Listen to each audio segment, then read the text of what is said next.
ಭಾಗವತರಿಗೆಲ್ಲ ನಮಸ್ಕಾರಗಳು. ಶ್ರೀನಿವಾಸೇತಿ ಶ್ರೇಷ್ಠದಯಾಪಾತ್ರಂ ಗುಣಾನ್ವಿತಃ ಕೌಶಿಕೋऽನಂತರಂಗಾರ್ಯಶ್ಚಿರಂ ವಿಜೇತಾಂ ಭುವಿ ಯಸ್ತಾತ್ಮೀಯಭರಂ ವರಪ್ರದಗುರೌ ವೈರಾಗ್ಯಭಾಗ್ಯೋ ರಥೋ ವೇದಾಂತಾಮೃತಸಾರವಂತಮನಘಾತ್ ಶ್ರೀನಿವಾಸಾತ್ ಗುರೋಃ ಶ್ರೀಶೈಲಾನ್ವಯಕೌಸ್ತುಭಸ್ಥಿತನಯಂ ಶ್ರೇಯೋನಿಧೇ ಶ್ರೀನಿಧೇಃ ವಂದೇ ಸಾಧುಕಟಾಕ್ಷಕೇಳನಿಲಯಂ ಶ್ರೀಕೃಷ್ಣಸದ್ದೇಶಿಕಂ ಶ್ರೀವಾಸರಂಗಪರಕಾಲमुनित्रयाप्तलक्ष्मात्मरक्षणेति त्वयुगागमान्तम् आचार्यभक्तिपरिपूतमनर्घशीलं गोपालदेशिकमुनिं गुरुमाश्रयामः। नारायणाख्यतिराजपदाब्जभृङ्गश्रीवासयोगिगुरुणार्पितभारमीशे भक्त्यादिपूर्णवरदारिकृपात्तचिह्नं श्रीश्रीनिवासमुनिवर्यमहं प्रपद्ये। श्रीनारायणयोगीन्द्रवरदारिकृपाश्रयं रङ्गेशपादविरतं श्रीनिवासमुनिं भजे। श्रीकृष्ण ब्रह्मतंत्रोत्तम गुरुकरुणावाप्तचक्राङ्कभाष्यं वैराग्याचारवार्धौ वरदपदमुखे लक्ष्मणेऽन्यस्तभारं श्रीवागीशात्ततुर्यं षठरिपुयतिराड्वेदचूडार्यमूर्तिं नूत्नं श्रीरङ्गनाथं कलिर्पुमनघं ब्रह्मतन्त्रं श्रयामः।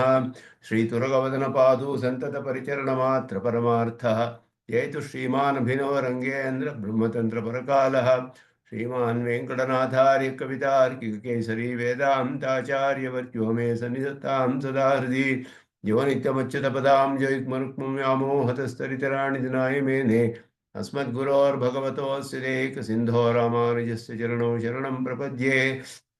इत्येन्दकृतभाष्यार्थाद्व्याख्यानेन दर्शिताः वरं सुदर्शनार्यं तं वन्दे कुलकुलाधिपं वरदं द्विरदाद्रीशं श्रीनिधिं करुणानिधिं शरण्यं शरणं यामि प्रणतार्तिहरं हरिं बहिरन्तस्तमश्चेदि ज्योतिर्वन्दे सुदर्शनं येनाव्याहतसङ्कल्पं वस्तुलक्ष्मीधरं विदुः सम्यक् न्यायकलापेन महता भारतेन च उपबृंहितवेदाय नमो व्यासाय विष्णवे तस्मै रामानुजार्याय नमः परमयोगिने यश्रुतिस्मृतिसूत्राणामन्तर्ज्वरमशीशमत् वन्देऽहं वरदार्यं तं वत्साभिजनभूषणं भाष्यामृतप्रधानाद्यः सञ्जीवयति मामपि प्रपद्ये प्रणवाकारं भाष्यं रङ्गमिवापरं परस्य ब्रह्मणो यत्र अशेषित्वं स्फुटमीक्ष्यते श्रुत्यन्तेषु श्रुतं भाष्ये मतं ध्यातं हृदं भुजे लक्ष्मीपतिं प्रपद्येऽहं दृष्टं श्रीरङ्गधामनि प्रमाणं च प्रमेयं च प्रमातारश्च सात्विकाः जयन्तु क्षपितारिष्टं सह सर्वत्र सर्वदा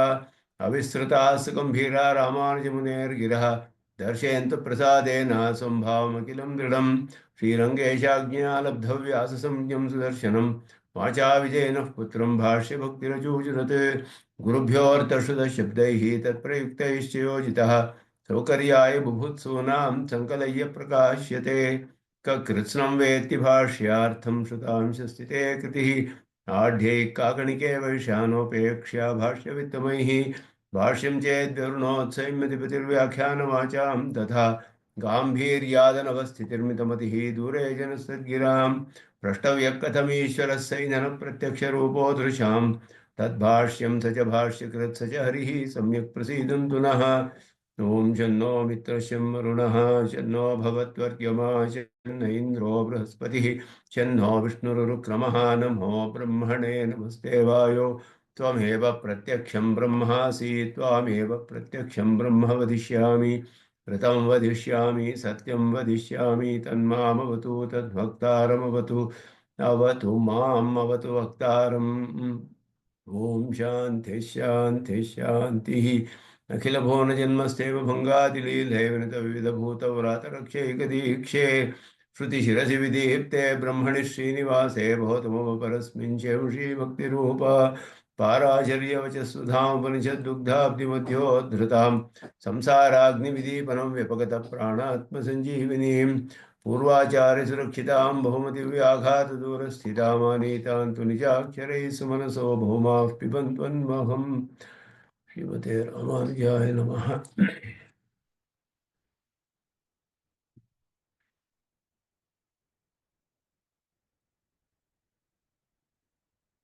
ಇಂದು ಸುದರ್ಶನ ಸೂರಿಗಳ ವ್ಯಾಖ್ಯಾನದಲ್ಲಿ ಒಂದು ವಿಶೇಷವಾದ ಭಾಗ ಸರ್ವ ವ್ಯಾಖ್ಯಾನಾಧಿಕರಣದಲ್ಲಿ ಅದರಲ್ಲಿ ಶ್ವೇತಾಶ್ವತರ ಉಪನಿಷತ್ತಿನ ಸಮಗ್ರವಾದ ಒಂದು ವಿಶ್ಲೇಷಣೆಯನ್ನು ಮಾಡ್ತಾರೆ.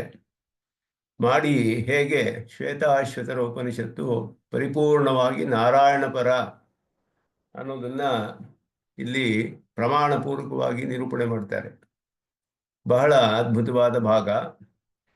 ಈ ಭಾಗವನ್ನ ಇಂದು ನೋಡೋಣ. ಅದರಲ್ಲಿ ಸರ್ವ ವ್ಯಾಖ್ಯಾನಾಧಿಕರಣದಲ್ಲಿಯೇ ಸುದರ್ಶನ ಸೂರಿಗಳ ವ್ಯಾಖ್ಯಾನದಲ್ಲಿ ಬರುವಂತಹದ್ದು. ರಂಗರಾಮಾನುಜರು ಬರೆದಿದ್ದಾರೆ. ಕಡೆಯಲ್ಲಿ ಶ್ವೇತಾಶ್ವತರ ಉಪನಿಷತ್ತಿನ ಮಂತ್ರಗಳಿಗೆ ವ್ಯಾಖ್ಯಾನ ಒಂದೊಂದಾಗಿಯೂ ಬರೆದು ಕಡೆಯಲ್ಲಿ ಬ್ರಹ್ಮಸೂತ್ರಗಳಲ್ಲಿ ಹೇಗೆ ಎಲ್ಲವೂ ಪೂರ್ಣವಾಗಿ ನಾರಾಯಣ ಪರ ಅನ್ನೋದನ್ನು ತೋರಿಸಿದ್ದಾರೆ. ಅದರಲ್ಲಿ ಶ್ವೇತಾಶ್ವತರ ಉಪನಿಷತ್ತಿನ ವಿಶೇಷವಾಗಿ ಯಾಕೆ ಅದನ್ನು ತೆಗೆದುಕೊಂಡ್ರು ಅಂದರೆ, ಬ್ರಹ್ಮಸೂತ್ರಗಳಲ್ಲಿ ಕಠೋಪನಿಷತ್ತು, ಮುಂಡಕೋಪನಿಷತ್ತು, ಹಾಗೆಯೇ ಬೃಹದಾರಣ್ಯಕ, ಛಾಂದೋಗ್ಯ, ಇದೆಲ್ಲ ಅನೇಕವಾಗಿ ಮಹಾನಾರಾಯಣ ಉಪನಿಷತ್ತಾಗಲಿ ತೈತ್ತಿರೀಯವಾಗಲಿ ಬಹಳವಾಗಿ ವಾಕ್ಯಗಳೆಲ್ಲ ಸುಮಾರು ಅಲ್ಲಿಯ ವ್ಯಾಖ್ಯಾನದಲ್ಲಿ ಬಂದುಬಿಡುತ್ತೆ. ವಿಷಯ ವಾಕ್ಯಗಳಲ್ಲಿ, ಅಧಿಕರಣಗಳಲ್ಲಿ. ಶ್ವೇತಾಶ್ವತರ ಉಪನಿಷತ್ತಿನ ವಾಕ್ಯಗಳು ಅಷ್ಟು ಹೆಚ್ಚಾಗಿ ಬಂದಿಲ್ಲ. ಆದರೆ ಇನ್ನೊಂದೇನೆಂದರೆ, ಶ್ವೇತಾಶ್ವತರ ಉಪನಿಷತ್ತಿನಲ್ಲಿ ಶಿವ, ಶಂಭು, ರುದ್ರ, ಈಶಾ ಈ ಶಬ್ದಗಳು ಅನೇಕವಾಗಿ ಕಂಡುಬರುತ್ತೆ. ಇದಕ್ಕೆಲ್ಲ ಮಿಕ್ಕ ಕೆಲವು ದರ್ಶನಗಳಲ್ಲಿ ಬೇರೆ ಥರ ವ್ಯಾಖ್ಯಾನ ಮಾಡ್ತಾರೆ ಶಿವಪರವಾಗಿ. ಆದರೆ ವೇದಾಂತಿಗಳು ಯಾರೂ ಹಾಗೆ ಮಾಡಿಲ್ಲ. ಶಂಕರರೇ ಆಗಲಿ ಮಧ್ವರೇ ಆಗಲಿ ಎಲ್ಲ ನಾರಾಯಣ ಪರವೇ ಪೂರ್ಣವಾಗಿ. ಇಲ್ಲಿ ಶಂಕರ ಭಾಷ್ಯವನ್ನು ಇಲ್ಲಿ ಸ್ವಲ್ಪ ಕಡೆಯಲ್ಲಿ ತೋರಿಸ್ತೇನೆ, ಎಲ್ಲೆಲ್ಲಿ ಮಾರ್ಕ್ ಮಾಡಿ ಇಟ್ಟಿದ್ದೀನಿ. ಹೇಗೆ ಶಿವ, ಶಂಭು, ರುದ್ರ ಮೊದಲಾದ ಶಬ್ದಗಳಿಗೆ ಶಂಕರರು ಏನು ವ್ಯಾಖ್ಯಾನ ಮಾಡಿದ್ದಾರೆ ಶ್ವೇತಾಶ್ವತರ ಉಪನಿಷತ್ತಿನಲ್ಲಿ ಅಂತ, ಎಲ್ಲ ನಾರಾಯಣ ಪರವಾಗಿ ಮಾಡ್ತಾರೆ ಅವರು. ಆದ್ದರಿಂದ ರುದ್ರನ ಪರವಾಗಿ, ರುದ್ರ ಅನ್ನುವ ದೇವತೆಯ ಪರವಾಗಿ ಮಾಡಿಲ್ಲ ಎಲ್ಲಿಯೂ. ಅದು ಪ್ರಧಾನವಾಗಿ ಇಲ್ಲಿ ಪ್ರಮಾಣಪೂರ್ವಕವಾಗಿ ಸುದರ್ಶನ ಸೂರಿಗಳು ತೋರಿಸ್ತಾರೆ. ಇಲ್ಲಿ ಎಡಗಡೆ ಭಾಗದಲ್ಲಿ ಇರೋದು ಇದು ಸುದರ್ಶನ ಸೂರಿಗಳ ಭಾಷ್ಯ. ಇಲ್ಲಿಂದ ಇಲ್ಲಿ ಬಲಗಡೆ ಇಲ್ಲಿರುವಂತಹದ್ದು ಬ್ರಹ್ಮವಾದಿನೋ ವದಂತಿ ಅಂತ ಆರಂಭಿಸಿರೋದು ಶ್ವೇತಾಶ್ವತರ ಉಪನಿಷತ್ತು, ಬರೀ ಮಂತ್ರಗಳು ಮಾತ್ರ, ವ್ಯಾಖ್ಯಾನವಿಲ್ಲದೆ. ಅಲ್ಲಿ ಯಾವ ಮಂತ್ರದಲ್ಲಿ ಯಾವ ಶಬ್ದಗಳನ್ನು ತೆಗೆದುಕೊಂಡು ಇಲ್ಲಿ ನಾರಾಯಣ ಪರತ್ವವನ್ನು ನಿರೂಪಣೆ ಮಾಡ್ತಾರೆ ಪೂರ್ಣವಾಗಿ ಶ್ವೇತಾಶ್ವತರ ಉಪನಿಷತ್ತು ಅಂತ ಹೇಳಿ, ಅದನ್ನೆಲ್ಲ ಪ್ರಮಾಣಪೂರ್ವಕವಾಗಿ ನಿರೂಪಣೆ ಮಾಡ್ತಾರೆ. ಅಸ್ಯಾಂ ಉಪನಿಷದಿ ಅಂತ ಹೇಳಿದ್ರು. ಇಲ್ಲಿ ಹಿಂದೆ ಶ್ವೇತಾಶ್ವತರ ಉಪನಿಷತ್ತಿನ ವಿಷಯವೇ ಬಂತು, ಆದ್ದರಿಂದ ಶ್ವೇತಾಶ್ವತರ ಉಪನಿಷತ್ತಿನಲ್ಲಿ ಅಂತ ಅರ್ಥ. ಒಂದೊಂದು ಖಂಡದಲ್ಲಿಯೂ ಇರುವ ಮಂತ್ರಗಳನ್ನು ತೆಗೆದುಕೊಂಡು ವಿಚಾರ ಮಾಡ್ತಾರೆ. ಇಲ್ಲಿ ಪ್ರಥಮ ದ್ವಿತೀಯ ಖಂಡಯೋಹೋ ದೇವಾತ್ಮಶಕ್ತಿಂ ಪ್ರೇರಿತಾರಂಚಮತ್ತ ವ್ಯಕ್ತಾವ್ಯಕ್ತಂ ಭರತೆ ವಿಶ್ವಮೀಶಃ ಯದಾತ್ಮತತ್ವೇನ ತು ಬ್ರಹ್ಮತತ್ವಂ ದೀಪೋಪಮೇನ ಇಹ ಯುಕ್ತಃ ಪ್ರಪಶ್ಯೇತ್ ಜ್ಞಾತ್ವಾ ದೇವಂ ಏಷ ಹಿ ದೇವಃ ಪ್ರದಿಶೋನು ಸರ್ವಾಃ. ಇಷ್ಟು ವಾಕ್ಯಗಳು. ಇತಿ ದೇವ ಆತ್ಮ ಪ್ರೇರಿತೃ ಈಶ ಬ್ರಹ್ಮ ಶಬ್ದೈ ಪರಮಾತ್ಮ ನಿರ್ದಿಷ್ಟಃ. ಇಲ್ಲಿ ಬರುತ್ತೆ ಧ್ಯಾನ ಯೋಗಾನುಗತಃ ಪಶ್ಯನ್ ದೇವಾತ್ಮಶಕ್ತಿಂ. ಕೆಲವು ಸಾಮಾನ್ಯವಾದ ಶಬ್ದಗಳು. ದೇವಾತ್ಮಶಕ್ತಿಂ ಬ್ರಹ್ಮಚಕ್ರೆ ಪ್ರೇರಿತಾರಂಚ ಮತ್ವಾ ವ್ಯಕ್ತಾವ್ಯಕ್ತಂ ಭರತೆ ವಿಶ್ವಂ ಈಶಃ. ಈಶಃ ಅನ್ನೋದು ಇದು ಎಲ್ಲ ಕಡೆಯೂ ಈಶ ಶಬ್ದಕ್ಕೆ ಯೌಗಿಕವಾದ ಅರ್ಥ. ಅದನ್ನು ಮೊದಲು ಸ್ಪಷ್ಟವಾಗಿ ತಿಳಿದುಬಿಟ್ರೆ ಸ್ಪಷ್ಟವಾಗುತ್ತೆ. ಈಶಃ ಅಂದರೆ ಆಳುವವನು ಅನ್ನುವ ಯೌಗಿಕವಾದ ಅರ್ಥ. ಈಶ್ವರ ಅನ್ನುವ ದೇವತಾ ಪರವಾಗಿ ಎಲ್ಲಿಯೂ ಅರ್ಥ ಮಾಡಿಲ್ಲ, ರೂಢಿ ಅರ್ಥದಂತೆ. ಆಳುವವನು ಅನ್ನುವುದೇ. ಯಾಕೆಂದರೆ ಈಶಃ ಇಲ್ಲಿ ಅನೀಶಃ, ಈಶಃ ಅನೀಶಃ. ಈಶಃ ಹಾಗೆ ರುದ್ರ ಅಂತ ಅರ್ಥ ಮಾಡಿದ್ರೆ ಅನೀಶಃ ಹಾಗೆ ರುದ್ರನಲ್ಲದವನು ಅಂತ ಅರ್ಥ ಮಾಡಬೇಕು. ಹಾಗಲ್ಲ, ಇಲ್ಲಿ ಆಳುವವನು.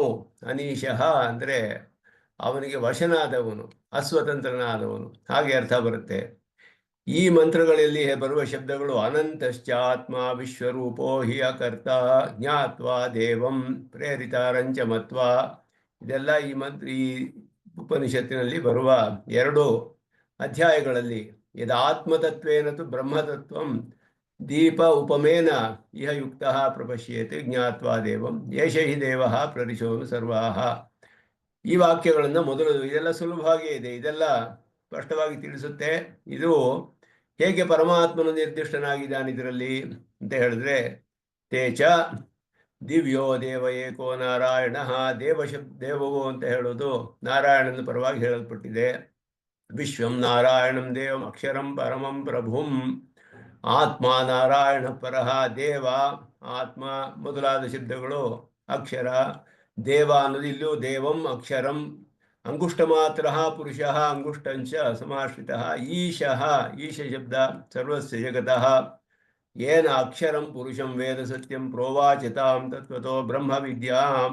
ಇಲ್ಲಿ ದೇವ ಶಬ್ದವಾಗಲಿ ಅಥವಾ ಆತ್ಮ ಅನ್ನುವ ಶಬ್ದವಾಗಲಿ, ಪುರುಷ ಶಬ್ದವಾಗಲಿ, ಈಶಃ ಅನ್ನುವ ಶಬ್ದವಾಗಲಿ, ಅಕ್ಷರ ಶಬ್ದ, ಅದೇ ರೀತಿ ಬ್ರಹ್ಮ ಶಬ್ದ, ಇದೆಲ್ಲವೂ ಕೂಡ ವಾಕ್ಯ ಪ್ರತಿಪನ್ನ ನಾರಾಯಣ ಪ್ರತ್ಯಭಿಜ್ಞಾಪಕ. ಇದೆಲ್ಲ ನಾರಾಯಣನ ಪರವಾಗಿಯೇ ಅನ್ನೋದು ದಿವ್ಯೋದೇಕ ಏಕೋ ನಾರಾಯಣ ವಿಶ್ವಂ ನಾರಾಯಣಂ ದೇವಂ. ಇದೆಲ್ಲ ಸ್ಪಷ್ಟವಾಗಿ ಆತ್ಮ ನಾರಾಯಣ ಪರಹ, ನಾರಾಯಣ ಅನ್ನುವ ಬರುವ ಶಬ್ದಗಳ ಪ್ರಮಾಣಗಳನ್ನೇ ತೆಗೆದು ಇದೆಲ್ಲವೂ ಕೂಡ ನಾರಾಯಣ ಪರವೇ. ಇದೆಲ್ಲ ಅಷ್ಟೇನು ನಮಗೆ ಕಷ್ಟವಾಗುವುದಿಲ್ಲ ತಿಳಿದುಕೊಳ್ಳೋದಕ್ಕೆ. ಮೊದಲ 2 ಅಧ್ಯಾಯಗಳಲ್ಲಿ ಬರುವಂತಹ ವಿಷಯಗಳು. ಅತ್ರ ಈಶ ಶಬ್ದಶ್ಚ ರೂಢ ಪ್ರಯುಕ್ತ. ಈಶ ಶಬ್ದದ ಒಂದು ವಿಚಾರ ರೂಢಿ ಅರ್ಥದಲ್ಲಿ ಇಲ್ಲ. ಇಲ್ಲಿ ರೂಢಿ ಅರ್ಥ, ಯೌಗಿಕ ಅರ್ಥ ಅನ್ನೋದು ಶಬ್ದಗಳಿಗೆ. ರೂಢಿ ಅಂದರೆ ಪ್ರಸಿದ್ಧವಾಗಿ ಪ್ರಯೋಗದಲ್ಲಿ ಉಪಯೋಗಿಸುವಂತಹದ್ದು. ಆಕಾಶ ಶಬ್ದಕ್ಕೆ ರೂಢಿ ಅರ್ಥ ಅಂದರೆ, ರೂಢಿಯಲ್ಲಿ ಎಲ್ಲರಿಗೂ ಆಕಾಶ ಅಂದರೆ ಭೂತಾಕಾಶವೇ ಜ್ಞಾಪಕಕ್ಕೆ ಬರುತ್ತೆ, ಆ ಅರ್ಥದಲ್ಲಿಯೇ ಉಪಯೋಗಿಸ್ತಾರೆ. ಆದರೆ ಯೌಗಿಕವಾದ ಅರ್ಥ ವ್ಯುತ್ಪತ್ತಿಯಿಂದ ಉಂಟಾಗುವಂತಹದ್ದು. ಅಲ್ಲಿ ಆಸಮಂತಾತ್ಕಾಶತೆ ಮೊದಲಾದ ಪರಮಾತ್ಮ ಪರವಾಗಿ ಯೌಗಿಕವಾದ ಅರ್ಥವನ್ನ ಅಲ್ಲಿ ಸೃಷ್ಟಿ ಪ್ರಕರಣಗಳಲ್ಲಿ ಉಪಯೋಗಿಸಲ್ಪಟ್ಟಿದೆ. ಹಾಗೆಯೇ ಇಲ್ಲಿ ಈಶ ಶಬ್ದಕ್ಕೆ ರೂಢಿ ಅರ್ಥ ಎಲ್ಲಿಯೂ ಹೇಳಲ್ಪಟ್ಟಿಲ್ಲ. ಕಿಂತು ಯೋಗಾತ್, ಯೌಗಿಕವಾದ ಅರ್ಥ ಅಂದರೆ ಒಂದು ಅವಯವ ಶಕ್ತಿಯಿಂದಲೂ ಆ ಒಂದು ಶಬ್ದದ ಒಂದು ಭಾಗವನ್ನು ತೆಗೆದುಕೊಂಡ್ರೆ ಅವಯವ ಅಂತ ಒಂದು ಭಾಗ, ಅದರಲ್ಲಿ ತಿಳಿಯುವ ಅರ್ಥ, ಆ ಅರ್ಥದಿಂದಲೋ ಈ ರೀತಿ ಮೊದಲಾದ ಅರ್ಥದಿಂದ ಯೌಗಿಕವಾದ ಅರ್ಥ. ಅನೀಶಶ್ಚ ಆತ್ಮ ಅನ್ನೋದು, ಅನೀಶ ಅನ್ನೋದು ಈಶ ಶಬ್ದಕ್ಕೆ ಯೌಗಿಕವಾದ ಅರ್ಥ ತಗೊಳ್ಬೇಕು ಅಂತ ತಿಳಿಸುತ್ತೆ. ದ್ವಾವಜೌ ಈಶನೀಶವು, ಇಲ್ಲಿಯೂ ಹಾಗೆ. ಈಶಃ ಸರ್ವಸ್ಯ ಇತಿ ನಿರ್ದೇಶಸ್ಯ ಸಪ್ರತಿ ಸಂಬಂಧಿತೆಯ ಅವಯವಾರ್ಥ ವಿವಕ್ಷಾ ಜ್ಞಾಪಕತ್ವಾತ್. ಈಶ ಅನೀಶ ಅನ್ನುವಾಗ, ಅನೀಶ ಅನ್ನುವಾಗ ನ ಈಶಃ, ಅದರ ಭಾಗವಾದ ಈಶ ಶಬ್ದವು ಈಶನಲ್ಲ, ಇವನು ಈಶ್ವರನಲ್ಲ, ಸ್ವಾಮಿಯಲ್ಲ ಅನ್ನೋದು ತಿಳಿಸುತ್ತೆ. ಇವನು ಆಳೋದಿಲ್ಲ, ಆಳಲ್ಪಡ್ತಾನೆ ಅನ್ನೋದು ತಿಳಿಸುತ್ತೆ. ಅದರಿಂದ ಯೌಗಿಕವಾದ ಅರ್ಥ ಬಂತು ಅಲ್ಲಿ. ಅದೇ ರೀತಿಯಲ್ಲಿ ಅನಂತಶ್ಚ ಆತ್ಮ ವಿಶ್ವರೂಪೋ ಹಿ ಅಕರ್ತ ಇತ್ಯತ್ರ ಅನಂತ ಶಬ್ದಸ್ತು ಯೋಗರೂಢ.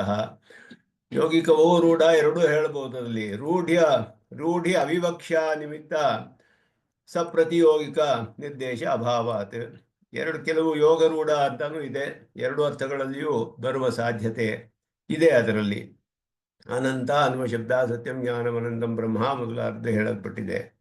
3ನೇ ಅಧ್ಯಾಯದಲ್ಲಿ ಏತದ್ವಿದುರ್ ಅಮೃತಾಸ್ತೆ ಭವಂತಿ, ಮೊದಲನೆಯ ಮಂತ್ರವೇ ಏತದ್ವಿದುಹು ಅಮೃತಾಸ್ತೆ ಭವಂತಿ. ಯಾರು ಈ ರೀತಿ ಉಪಾಸನೆ ಮಾಡ್ತಾರೋ ಅವರಿಗೆ ಮೋಕ್ಷ ಅನ್ನೋದು ಹೇಳಿದೆ. ಇದರಲ್ಲಿ ಅಂಬಸ್ಯ ಪಾರೆ ಇತಿ ಅನುವಾಕಃ ಪ್ರತಿವಿಜ್ಞಾಪ್ಯತೆ. ಮಹಾನಾರಾಯಣ ಉಪನಿಷತ್ತಿನ ಅಂಬಸ್ಯ ಪಾರೆ ಭುವನಸ್ಯ ಮಧ್ಯೆ ಅಂತ ಹೇಳುವಾಗ ಅಲ್ಲಿ ಏತದ್ವಿದುರ್ ಅಮೃತಾಸ್ತೆ ಭವಂತಿ ಅಲ್ಲಿ ಬರುವಂತಹ ಮಂತ್ರ ಅದನ್ನು ನಮಗೆ ತಿಳಿಸುತ್ತೆ. ಮಹಾನಾರಾಯಣ ಉಪನಿಷತ್ತು ಪೂರ್ಣವಾಗಿ ನಾರಾಯಣ ಪರ ಅನ್ನೋದು ಸ್ಪಷ್ಟವಾಗಿ ಸ್ಥಾಪನೆ ಮಾಡಲ್ಪಟ್ಟಿದೆ.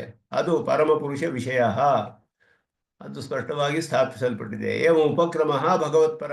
ಇದು ಉಪಕ್ರಮವೆಲ್ಲ ಭಗವತ್ಪರ ಅನ್ನೋದು 2 ಅಧ್ಯಾಯಗಳಲ್ಲಿ ಉಪಕ್ರಮ ಶ್ವೇತಾಶ್ವತರ ಉಪನಿಷತ್ತಿನ ಆರಂಭದಲ್ಲಿ ಭಗವತ್ಪರವಾಗಿ ಬಂತು. ಅದಾದ ಮೇಲೆ ಏಕೋ ಹಿ ರುದ್ರ ನ ದ್ವಿತೀಯ ಯತಸ್ಥು.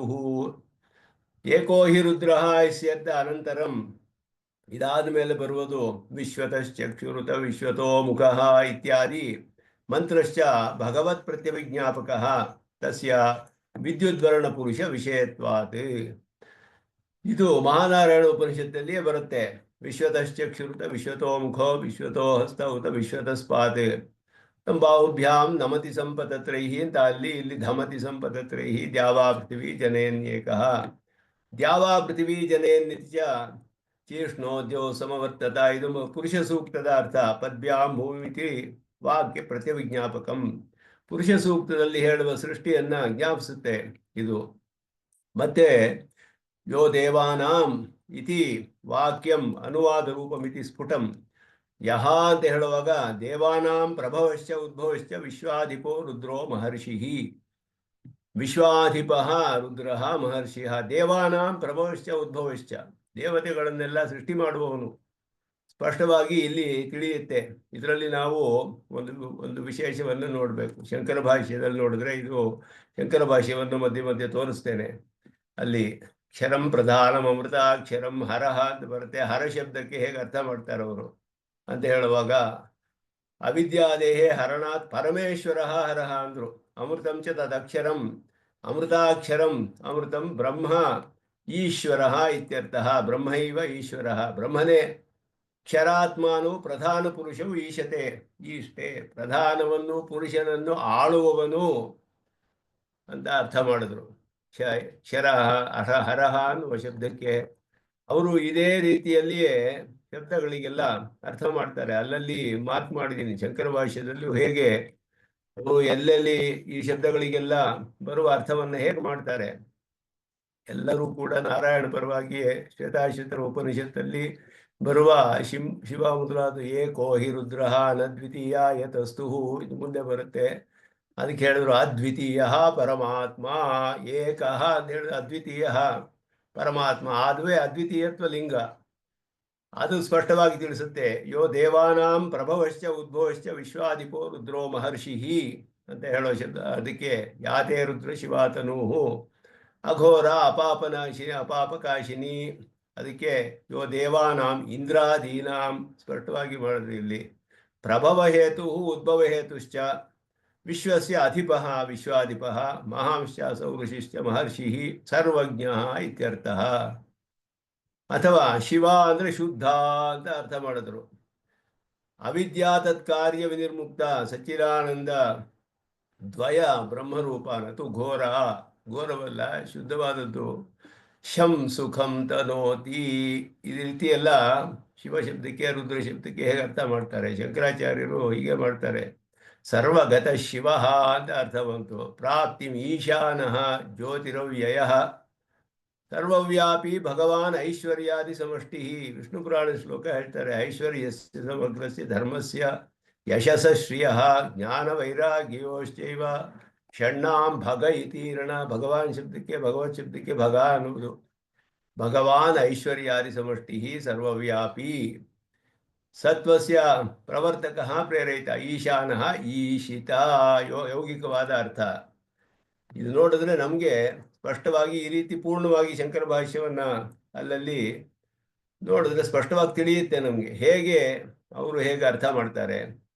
ಯಾರು ಕೂಡ ಇಲ್ಲಿ ಶಿವನ ರುದ್ರನ ಪರವಾಗಿ ಅರ್ಥ ಮಾಡಿಲ್ಲ, ಅದೊಂದು ವಿಶೇಷ. ಆದ್ದರಿಂದ ಇಲ್ಲಿ ಕೆಲವರು ಆಕ್ಷೇಪ ಮಾಡ್ಬೋದು, ನಿಮ್ಮ ಸಿದ್ಧಾಂತದಲ್ಲಿ ನಾರಾಯಣ ಪರ ಅಂತ ನೀವು ಕಷ್ಟಪಟ್ಟು ಸಾಧಿಸ್ತೀರಾ ಅಂತ ಹೇಳ್ಬಿಟ್ಟು. ಹಾಗಲ್ಲ, ಎಲ್ಲ ವೇದಾಂತಿಗಳು ಒಪ್ಕೊಂಡಿರುವ ವಿಷಯ, ಪ್ರಮಾಣಪೂರ್ವಕವಾಗಿ ಮಾಡ್ತಾ ಇದ್ದಾರೆ ಸುದರ್ಶನ್ ಸೂರಿಗಳು. ಅದಕ್ಕೆ ಸಂವಾದಿ ವಾಕ್ಯಗಳು ಅಂತ ಇದೇ ಅರ್ಥವನ್ನು ಕೊಡುವ ಇತರ ಪ್ರಕರಣಗಳಲ್ಲಿ ಸ್ಪಷ್ಟವಾಗಿ ಸ್ಥಾಪಿಸಲ್ಪಟ್ಟ ನಾರಾಯಣ ಪರತ್ವ, ಸ್ಥಾಪಿಸಲ್ಪಟ್ಟ ಪ್ರಕರಣಗಳಲ್ಲಿ ವಾಕ್ಯಗಳನ್ನು ಸಂವಾದಿ ವಾಕ್ಯಗಳಾಗಿ ತೆಗೆದುಕೊಂಡು ಈ ಅರ್ಥವನ್ನೇ ಅದು ಕೂಡ ಹೇಳುತ್ತೆ, ಸ್ಪಷ್ಟವಾಗಿ ತಿಳಿಸ್ತಾರೆ ಇಲ್ಲಿ. ಆದ್ದರಿಂದ ಇಲ್ಲಿ ಕಾರ್ಯಸ್ಯ ಪರಮ ಕಾರಣತ್ವ ಅಯೋಗಾತ್ ರುದ್ರ ಶಬ್ದಸ್ಯ ಕಾರ್ಯ ರುದ್ರ ವ್ಯತಿರಿಕ್ತ ವಿಷಯತ್ವೇ ಸತಿ. ರುದ್ರನು ಕಾರ್ಯ ಅಂತ ತಿಳಿದ ಮೇಲೆ ಅದು ಕಾರ್ಯ ಅನ್ನೋದು ಪರಮ ಕಾರಣ ಆಗಲಿಕ್ಕೆ ಹೇಗೆ ಸಾಧ್ಯ? ಅದು ಆಗಲೇ ಸೃಷ್ಟಿಯಾಗಿರುವಂತಹ ಪದಾರ್ಥ ಕಾರಣತ್ವ ಆಗೋದಿಲ್ಲ. ಆದ್ದರಿಂದ ರುದ್ರ ಶಬ್ದಕ್ಕೆ ಕಾರ್ಯಕ್ಕೆ ವ್ಯತಿರಿಕ್ತವಾದ ಅರ್ಥವನ್ನು ಹೇಳಬೇಕು ಇಲ್ಲಿ. ಆದ್ದರಿಂದ ವಿಶ್ವಾಧಿಪ ರುದ್ರ ಮಹರ್ಷಿ ಯಾತೆ ರುದ್ರ ಶಿವಾತನು ಮೊದಲಾದಕ್ಕೆಲ್ಲ ವಾಕ್ಯಸ್ಯ ಅನುರಾಧ ರೂಪತೆಯ ಯೋಗ್ಯಾರ್ಥ ಪ್ರಾಪಕ ವಾಕ್ಯಾನುಗುಣ ಗುಣಂ ಅತ್ರ ಭಗವತ್ ಸಾಧಾರಣ ವಿಶೇಷಾನುಗುಣಂ ಚ ಭಗವದ್ ವಿಷಯತ್ವ ನಿಶ್ಚಯ ಅಂತ ಹೇಳಿಬಿಟ್ಟು ಭಗವಂತ ಅಲ್ಲಿ ಅವರು ಅದೇ ಹೇಳಿದ್ರು. ವಿಷ್ಣು ಪುರಾಣದ ಶ್ಲೋಕವನ್ನು ತೆಗೆದುಕೊಂಡು ಷಣ್ಣಾಂ ಭಗ ಇತೀರ್ಣ ಅಂತ ಪರಮೈಶ್ವರ್ಯಯುಕ್ತ ಅಂತ ಅರ್ಥ ಮಾಡಿದ್ರು ಅಲ್ಲಿ. ಹಾಗೆಯೇ ಯಾತೆ ರುದ್ರಶಿವ ತನೂಹು ಅಘೋರ ಪಾಪಕಾಶಿನಿ. ಇದಕ್ಕೆ ತತಃ ಪರಂ ಬ್ರಹ್ಮ ಪರಂ ಬೃಹಂತಂ ಇತಿ ವಾಕ್ಯಂ. ಇದಾದ ಮೇಲೆ ಬರುವಂತಹ ವಾಕ್ಯ ತತಃ ಪರಂ ಬ್ರಹ್ಮ ಪರಂ ಬೃಹಂತಂ ಪರಂ ಬ್ರಹ್ಮ ಅಂತ ಬಂದಿದೆ. ತತಃ ಪರಂ ಬ್ರಹ್ಮ ಪರಂ ಬೃಹಂತಂ ಯಥಾ ನಿಕಾಯಂ ಸರ್ವಭೂತೇಷು ಗೂಢಂ ಈಶಂ ತಂ ಜ್ಞಾತ್ವಾ ಅಮೃತಾ ಭವಂತಿ ಪರಿವೇಷ್ಟಿತಾರಂ ಈಶಂ. ಇದು ನಾರಾಯಣ ಪರಂ ಬ್ರಹ್ಮ ಇತಿ ಮಹೋಪನಿಷತ್ ಪ್ರತ್ಯಭಿಜ್ಞಾಪಕಂ. ಪರಂ ಬ್ರಹ್ಮ ಪರಂ ಬೃಹಂತಂ ಇದೆಲ್ಲ ನಾರಾಯಣ ಪರಂ ಬ್ರಹ್ಮ ಅನ್ನೋದು ತಿಳಿಯುತ್ತೆ. ಈಶಂ ತಂ ಜ್ಞಾತ್ವಾ ಅಮೃತಾ ಭವಂತಿ ಅಂತ ಹೇಳಿದೆಯಲ್ಲ. ಈಶ ಶಬ್ದ ಪೂರ್ವವತ್ ಯೌಗಿಕ, ಇಲ್ಲಿಯೂ ಯೌಗಿಕವಾದ ಅರ್ಥವನ್ನೇ ಹೇಳಬೇಕು. ವೈರೂಪ್ಯ ಅಯೋಗಾತ್ ವೇದಾಹಮೇತಿ ಅನಂತರ ವಾಕ್ಯಸ್ಯ ಏತತ್ ಶಬ್ದಸ್ಯ ಪೂರ್ವರುದ್ರ ಶಬ್ದವಾಚ್ಯಸ್ಯ ಮಹಾಪುರುಷತಾಂ ಅವಗಮಯತಿ. ಇದಾದ ಮೇಲೆ ಬರೋದು ಜ್ಞಾತ್ವಾ ಅಮೃತ ಭವಂತಿ ತಂ ಜ್ಞಾತ್ವಾ ಅಮೃತ ಭವಂತಿ ವೇದಾಹಮೇತಂ ಪುರುಷಂ ಮಹಾಂತಂ ಆದಿತ್ಯವರ್ಣಂ ತಮಸ ಪರಸ್ತಾತ್. ಆದಿತ್ಯವರ್ಣತ್ವ ಅವನಿಗೆ ಪರಮಾತ್ಮನಿಗೆ ಇರುವಂತಹ ಶುಭಾಶ್ರಯ ದಿವ್ಯಮಂಗಳ ವಿಗ್ರಹ ಈ ವರ್ಣದಿಂದ ತಿಳಿಯುತ್ತೆ. ಅದನ್ನ ಅಂತಹ ತದ್ಧರ್ಮೋಪದೇಶಾತ್ ಅನ್ನುವ ಸೂತ್ರದಲ್ಲಿ ಭಾಷಿಕಾರರು ಸ್ಥಾಪನೆ ಮಾಡ್ತಾರೆ. ಅವನಿಗೆ ವರ್ಣವೆಲ್ಲ ಹೇಳಿ ಆದಿತ್ಯ ಮಂಡಲ ಅಂತರ್ವರ್ತಿಯಾದ ಪುರುಷನಿಗೆ ವರ್ಣ ಮೊದಲಾದೆಲ್ಲ ಹೇಳಿ ಹಿರಣ್ಯಶ್ಮಶು ಹಿರಣ್ಯಕೇಶ ಪ್ರಣಗ ಸರ್ವೇ ಸುವರ್ಣ ಇದೆಲ್ಲ ಹೇಳಿ ದಿವ್ಯಮಂಗಳ ವಿಗ್ರಹವಿದೆ ಅನ್ನುವಾಗ ಅವನ ವರ್ಣ ಮೊದಲಾದದ್ದೆಲ್ಲ ದಿವ್ಯಮಂಗಳ ವಿಗ್ರಹವನ್ನು ಸ್ಥಾಪಿಸ್ತಾರೆ ಅದಕ್ಕೆ. ಆದ್ದರಿಂದ ಇದು ನಂತರ ಬರುವ ಈ ವಾಕ್ಯದ ಜೊತೆ ಹೇಳೋದು ಆ ಪರಮಾತ್ಮ ಶ್ರೀಮನ್ನಾರಾಯಣನನ್ನೇ ತಿಳಿಸುತ್ತೆ ಅನ್ನೋದು ಸ್ಪಷ್ಟವಾಗಿ ತಿಳಿಯುತ್ತೆ. ಅದಾದ ಮೇಲೆ ಬರೋದು ಇದು ವಿಸ್ತಾರವಾಗಿಯೇ ವಿಚಾರ ಮಾಡಿದ್ದಾರೆ ಈ ವಾಕ್ಯವನ್ನ. ಈ ವಾಕ್ಯವು ಬಂದಿದೆ ಬ್ರಹ್ಮಸೂತ್ರದಲ್ಲಿ. ತಥೋ ಯದುತ್ತರತರಂ ತದರೂಪನ ಅನಾಮಯಂ ಯಯೇತದ್ವಿರು ಅಮೃತಾಸ್ತೆ ಭವಂತಿ ಅಥೇತರೇ ದುಃಖಮೇವಾಪಿಯಂತಿ. ತತಃ ಯದುತ್ತರತರಂ ಇತಿ ವಾಕ್ಯಸ್ತು. ಇಲ್ಲಿ ಹೇಳುವಾಗ ಇದಕ್ಕೆ ಹಿಂದಿನ ವಾಕ್ಯವನ್ನು ತೆಗೆದುಕೊಂಡು ಬ್ರಹ್ಮಸೂತ್ರದಲ್ಲಿ ವ್ಯಾಖ್ಯಾನ ಮಾಡ್ತಾರೆ. ಇದರಲ್ಲಿ ಯಸ್ಮಾತ್ ಪರಂ ನಾಪರಮಸ್ತಿ ಕಿಂಚಿತ್, ಯಸ್ಮಾತ್ ಅಪರಂ ಪರಂ ನ ಅಸ್ತಿ ಕಿಂಚಿತ್. ಇನ್ನೊಂದು ಉತ್ಕೃಷ್ಟವಾದದ್ದು ಇಲ್ಲ, ಯಾವುದಕ್ಕಿಂತ ಉತ್ಕೃಷ್ಟವಾದದ್ದು ಇಲ್ಲವೋ. ನ ಅಣೀಯ ನ ಜ್ಯಾಯ ಅಸ್ತಿ ಕಶ್ಚಿತ್ ವೃಕ್ಷ ಇವ ಸ್ತಬ್ಧ ದಿವಿ ತಿಷ್ಠತಿ. ದ್ಯುಲೋಕದಲ್ಲಿ ಪರಮಪರದಲ್ಲಿ ಇದಾನೊಬ್ಬ ಏಕಃ ದಿವ್ಯೋ ದೇವ ಏಕೋ ನಾರಾಯಣ ಅಂತ ಹೇಳಲ್ಪಟ್ಟವನು. ತೇನ ಇದಂ ಪೂರ್ಣಂ ಪುರುಷೇಣ ಸರ್ವಂ, ಇದೆಲ್ಲವೂ ವ್ಯಾಪ್ತವಾಗಿದೆ ಅಂತ ಹೇಳಿ ತತಃ ಆದ್ದರಿಂದ ಯತ್ ಉತ್ತರತರಂ ಯಾವುದು ಅತ್ಯಂತ ಶ್ರೇಷ್ಠವಾದದ್ದೋ ಅದು ಅನುರೂಪಂ ಅನಾಮಯಂ ಮೊದಲಾದದ್ದು ಏತದ್ವಿದು ಅಮೃತಾಸ್ತೆ ಭವಂತಿ. ಅದನ್ನು ಈ ಸೂತ್ರದಲ್ಲಿ ಪರಮತಸ್ಸೇನು ಉನ್ಮಾನ ಭೇದ ವ್ಯಪದೇಶೇಭ್ಯ ಅಂತ, ಸೇತುನ್ಮಾನ ಸಂಬಂಧ ಭೇದ ವ್ಯಪದೇಶೇಭ್ಯ ಅಂತ ಸೂತ್ರದಲ್ಲಿ 4 ಆಕ್ಷೇಪಗಳನ್ನು ಹಾಕ್ತಾರೆ. ಪರಂ ಅತಃ ಬ್ರಹ್ಮನಿಗಿಂತ ಪರಬ್ರಹ್ಮ ಅಂತ ಹೇಳಲ್ಪಟ್ಟ ಬ್ರಹ್ಮನಿಗಿಂತ ಇನ್ನೊಂದು ಉತ್ಕೃಷ್ಟವಾದದಿದೆ. ಅಮೃತ ಶೇಷ ಸೇತು, ಸೇತು ಅನ್ನುವ ಶಬ್ದ ಒಂದು ಆಕ್ಷೇಪ. ಉನ್ಮಾನ ಅವನಿಗೆ ಒಂದು ಪರಿಮಾಣವನ್ನು ಹೇಳಿದೆ ಶ್ರುತಿ. ಅಂಗುಷ್ಟ ಮಾತ್ರ ಅಂತ ಹೇಳ್ತು, ಅಂಗುಷ್ಟದ ಸೈಜ್ ಪರಿಮಾಣವನ್ನು ಹೇಳ್ತು. ಉನ್ಮಾನ ಒಂದು ಮಾನ ಮೆಷರ್ ಅದು ಹೇಳಿರೋದ್ರಿಂದಲೂ ಅವನು ಅಪರಿಮಿತ ಅಂತ ಹೇಗೆ ಹೇಳ್ತೀರಾ, ಸರ್ವವ್ಯಾಪಿ ಅಂತ ಹೇಗೆ ಹೇಳ್ತೀರಾ, ಇದೆಲ್ಲ ಆಕ್ಷೇಪಗಳನ್ನು ಹಾಕ್ಕೊಂಡು ಅಲ್ಲಿ ಪರಿಹಾರ ಮಾಡಿದ್ರು. ಪರಮತ ಸೇತು ಉನ್ಮಾನ ಸಂಬಂಧ ಭೇದ ವ್ಯಪದೇಶೇಭ್ಯ ಅಂತ ಹೇಳಿಬಿಟ್ಟು ಅದರಲ್ಲಿ ಸ್ಪಷ್ಟವಾಗಿ ತತಃ ಅನ್ನುವುದಕ್ಕೆ ಅಕಾರಣದಿಂದ ಅನ್ನುವ ಅರ್ಥ. ತತಃ ಅನ್ನುವ ಶಬ್ದಕ್ಕೆ ಸಂಸ್ಕೃತದಲ್ಲಿ ಬೇರೆ ಬೇರೆ ಅರ್ಥ ಬರುತ್ತೆ. ಆದ್ದರಿಂದ ಅಂತ ಒಂದು ಅರ್ಥ, ಅಕಾರಣದಿಂದ ಅಂತನೂ ಒಂದು ಅರ್ಥ. ಇಲ್ಲಿ ಯಸ್ಮಾತ್ ಪರಂ ನಾಪರಮಸ್ತಿ ತತಃ ಯದುತ್ತರತರಂ, ಅಕಾರಣದಿಂದ ಅದಕ್ಕಿಂತ ಶ್ರೇಷ್ಠವಾದದಿಲ್ಲವೋ ಆದ್ದರಿಂದ ಅದುವೇ ಶ್ರೇಷ್ಠವಾದದ್ದು ಅನ್ನುವ ಅರ್ಥವನ್ನು ತಿಳಿಸುತ್ತೆ. ಅದು ಈ ಪರಮತ ಸೇತು ಉನ್ಮಾನ ಸೂತ್ರದಲ್ಲಿ ಸ್ಪಷ್ಟವಾಗಿ ಸ್ಥಾಪನೆ ಮಾಡಿದ್ದಾರೆ. ಸರ್ವಾನನ ಶಿರೋಗ್ರೀವತ್ವಂಚ ಪುಂಸೂಕ್ತಾರ್ಥ ಸ್ಮಾರಕಂ. ಸರ್ವಾನನ ಶಿರೋಗ್ರೀವಂ, ಸರ್ವಾನ್ನ ಶಿರೋಗ್ರೀವ ಸರ್ವಭೂತ ಗುಹಾಶಯ. ಸರ್ವಾನನ ಶಿರೋಗ್ರೀವ ಸಹಸ್ರಶೀರ್ಷಂ ದೇವಂ ಅದು ಸ್ಪಷ್ಟವಾಗಿ ಸರ್ವಾನ ಶಿರೋಗ್ರೀವ ಅದೇ ಹೇಳುತ್ತೆ. ಸಹಸ್ರಾಕ್ಷ ಸಹಸ್ರಪಾತ್ ಮೊದಲಾದದ್ದು ಸರ್ವಾನಂದ ಶಿರೋಗ್ರೀವ ಅನ್ನೋದು ಪುಂಸೂಕ್ತ ಅರ್ಥ ಸ್ಮಾರಕಂ. ಸರ್ವವ್ಯಾಪಿ ಪದಂತೂ ಸರ್ವಂ ವ್ಯಾಪ್ಯ ನಾರಾಯಣ ಸ್ಥಿತಃ ಇತ್ಯೇತತ್ ಸ್ಮಾರಯತಿ. ಸರ್ವವ್ಯಾಪಿ ಸ ಭಗವಾನ್ ತಸ್ಮಾತ್ ಸರ್ವಗತ ಶಿವ ಅಂತ ಹೇಳೋದು. ಭಗವತ್ ಶಬ್ದಸ್ತು, ಇಲ್ಲಿ ಭಗವಾನ್ ಅನ್ನುವ ಶಬ್ದ ಬರುತ್ತೆ. ಭಗವಾನ್ ಪವಿತ್ರಂ ವಾಸುದೇವ, ಪವಿತ್ರಂ ಭಗವಾನ್.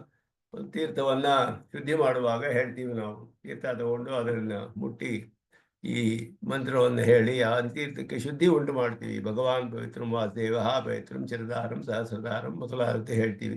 ಅದನ್ನ ಹೇಳ್ತಾರೆ. ಪರಾಪ್ರಕೃತಿ ಪರಂ ಪವಿತ್ರಂ ಭಗವಾನ್ ವಾಸುದೇವ ಯೋ ಭಗವಂತಂ ವಾಸುದೇವಮೇವಂ ವಿದುಹು. ವಾಸುದೇವ ಸಾಧಾರಣ, ಇದೆಲ್ಲ ಪರಮಾತ್ಮನ ವಾಸುದೇವನಿಗೆ ಭಗವತ್ ಶಬ್ದವು ಸ್ಪಷ್ಟವಾಗಿ ವಿಷ್ಣು ಪುರಾಣದಲ್ಲಿ ಏವಮೇ ಶಮಃ ಶಬ್ದೋ ಮೈತ್ರೇಯ ಭಗವಾನ್ ಇತಿ. ಇದು ಒಂದು ಬಾರಿ ಮಹತ್ತಾದ ಒಂದು ಶಬ್ದ, ಭಗವಾನ್ ಅಂತ ಹೇಳುವಂತಹದ್ದು. ಪರಬ್ರಹ್ಮಭೂತಸ್ಯ ವಾಸುದೇವಸ್ಯ ನಾನ್ಯಗಃ, ಪರಬ್ರಹ್ಮನಾದ ವಾಸುದೇವನಿಗೆ. ಹಾಗೆ ಭಗವಾನ್ ಇತಿ ಶಬ್ದೋಯಂ ತಥಾ ಪುರುಷ ಇತ್ಯಪಿ ನಿರುಪಾಧೀಚ ವರ್ತೇತೆ ವಾಸುದೇವೇ ಸನಾತನೆ ಅಂತ ಹೇಳಿ, ವಾಸುದೇವನಲ್ಲಿ ನಿರುಪಾಧಿಕವಾಗಿ ಭಗವತ್ ಶಬ್ದಕ್ಕೂ ಪುರುಷ ಶಬ್ದಕ್ಕೂ ಪರಿಪೂರ್ಣವಾದ ಅರ್ಥ ವಾಸುದೇವನಲ್ಲಿಯೇ ನಮಗೆ ಹೇಳಬೇಕು ಅನ್ನೋದನ್ನ ಸ್ಪಷ್ಟವಾಗಿ ಹೇಳಿದ್ರು. ಮತ್ತೆ ಸತ್ವ ಪ್ರವರ್ತಕತ್ವ ಭಗವತಃ ಇತಿ ಸ್ಫುಟಂ ಯೋಹ ಕಲ್ವಾ ಸೀಧಾತು. ಇಲ್ಲಿ ಸತ್ವ ಪ್ರವರ್ತನೆ ಮಾಡುವವನು ಮೊದಲಾದ ಮೈತ್ರಾಯಣ ಶ್ರುತಿಯನ್ನೆಲ್ಲ ಇಲ್ಲಿ ಹೇಳ್ತಾರೆ. ಸರ್ವಗತ ಶಿವ ಅಂತ ಹೇಳ್ಬಿಟ್ಟು ಅಂತರಾತ್ಮತ್ವಂಚ ತಥಾ ಸುಬಾಲೋಪನಿಷತ್ ಪ್ರತಿವಿಜ್ಞಾಪಕಂ.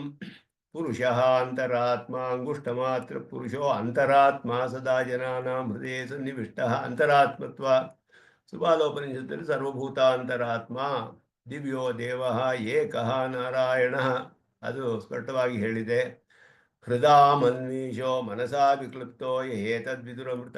ಇದು ಮಹಾಮಾರಾಯಣದಲ್ಲಿ ಹೃದಾ ಮನೀಶ ಮನಸಾ ವಿಕ್ಲುಪ್ತ ಅಂತ ಬರುತ್ತೆ. ಇದು ಸ್ಪಷ್ಟವಾಗಿ ಹೇಳಲ್ಪಟ್ಟಿದೆ. ಇದು ಸಕಲ ಉಪನಿಷತ್ತಿನ ಸಾರ. ವೇದಾರ್ಥ ಸಂಗ್ರಹದಲ್ಲಿ ಕಡೆಯಲ್ಲಿ ಹೇಳ್ತಾರೆ, ಈ ಮಂತ್ರವನ್ನು ತೆಗಿತಾರೆ ಭಾಷ್ಯಕಾರರು.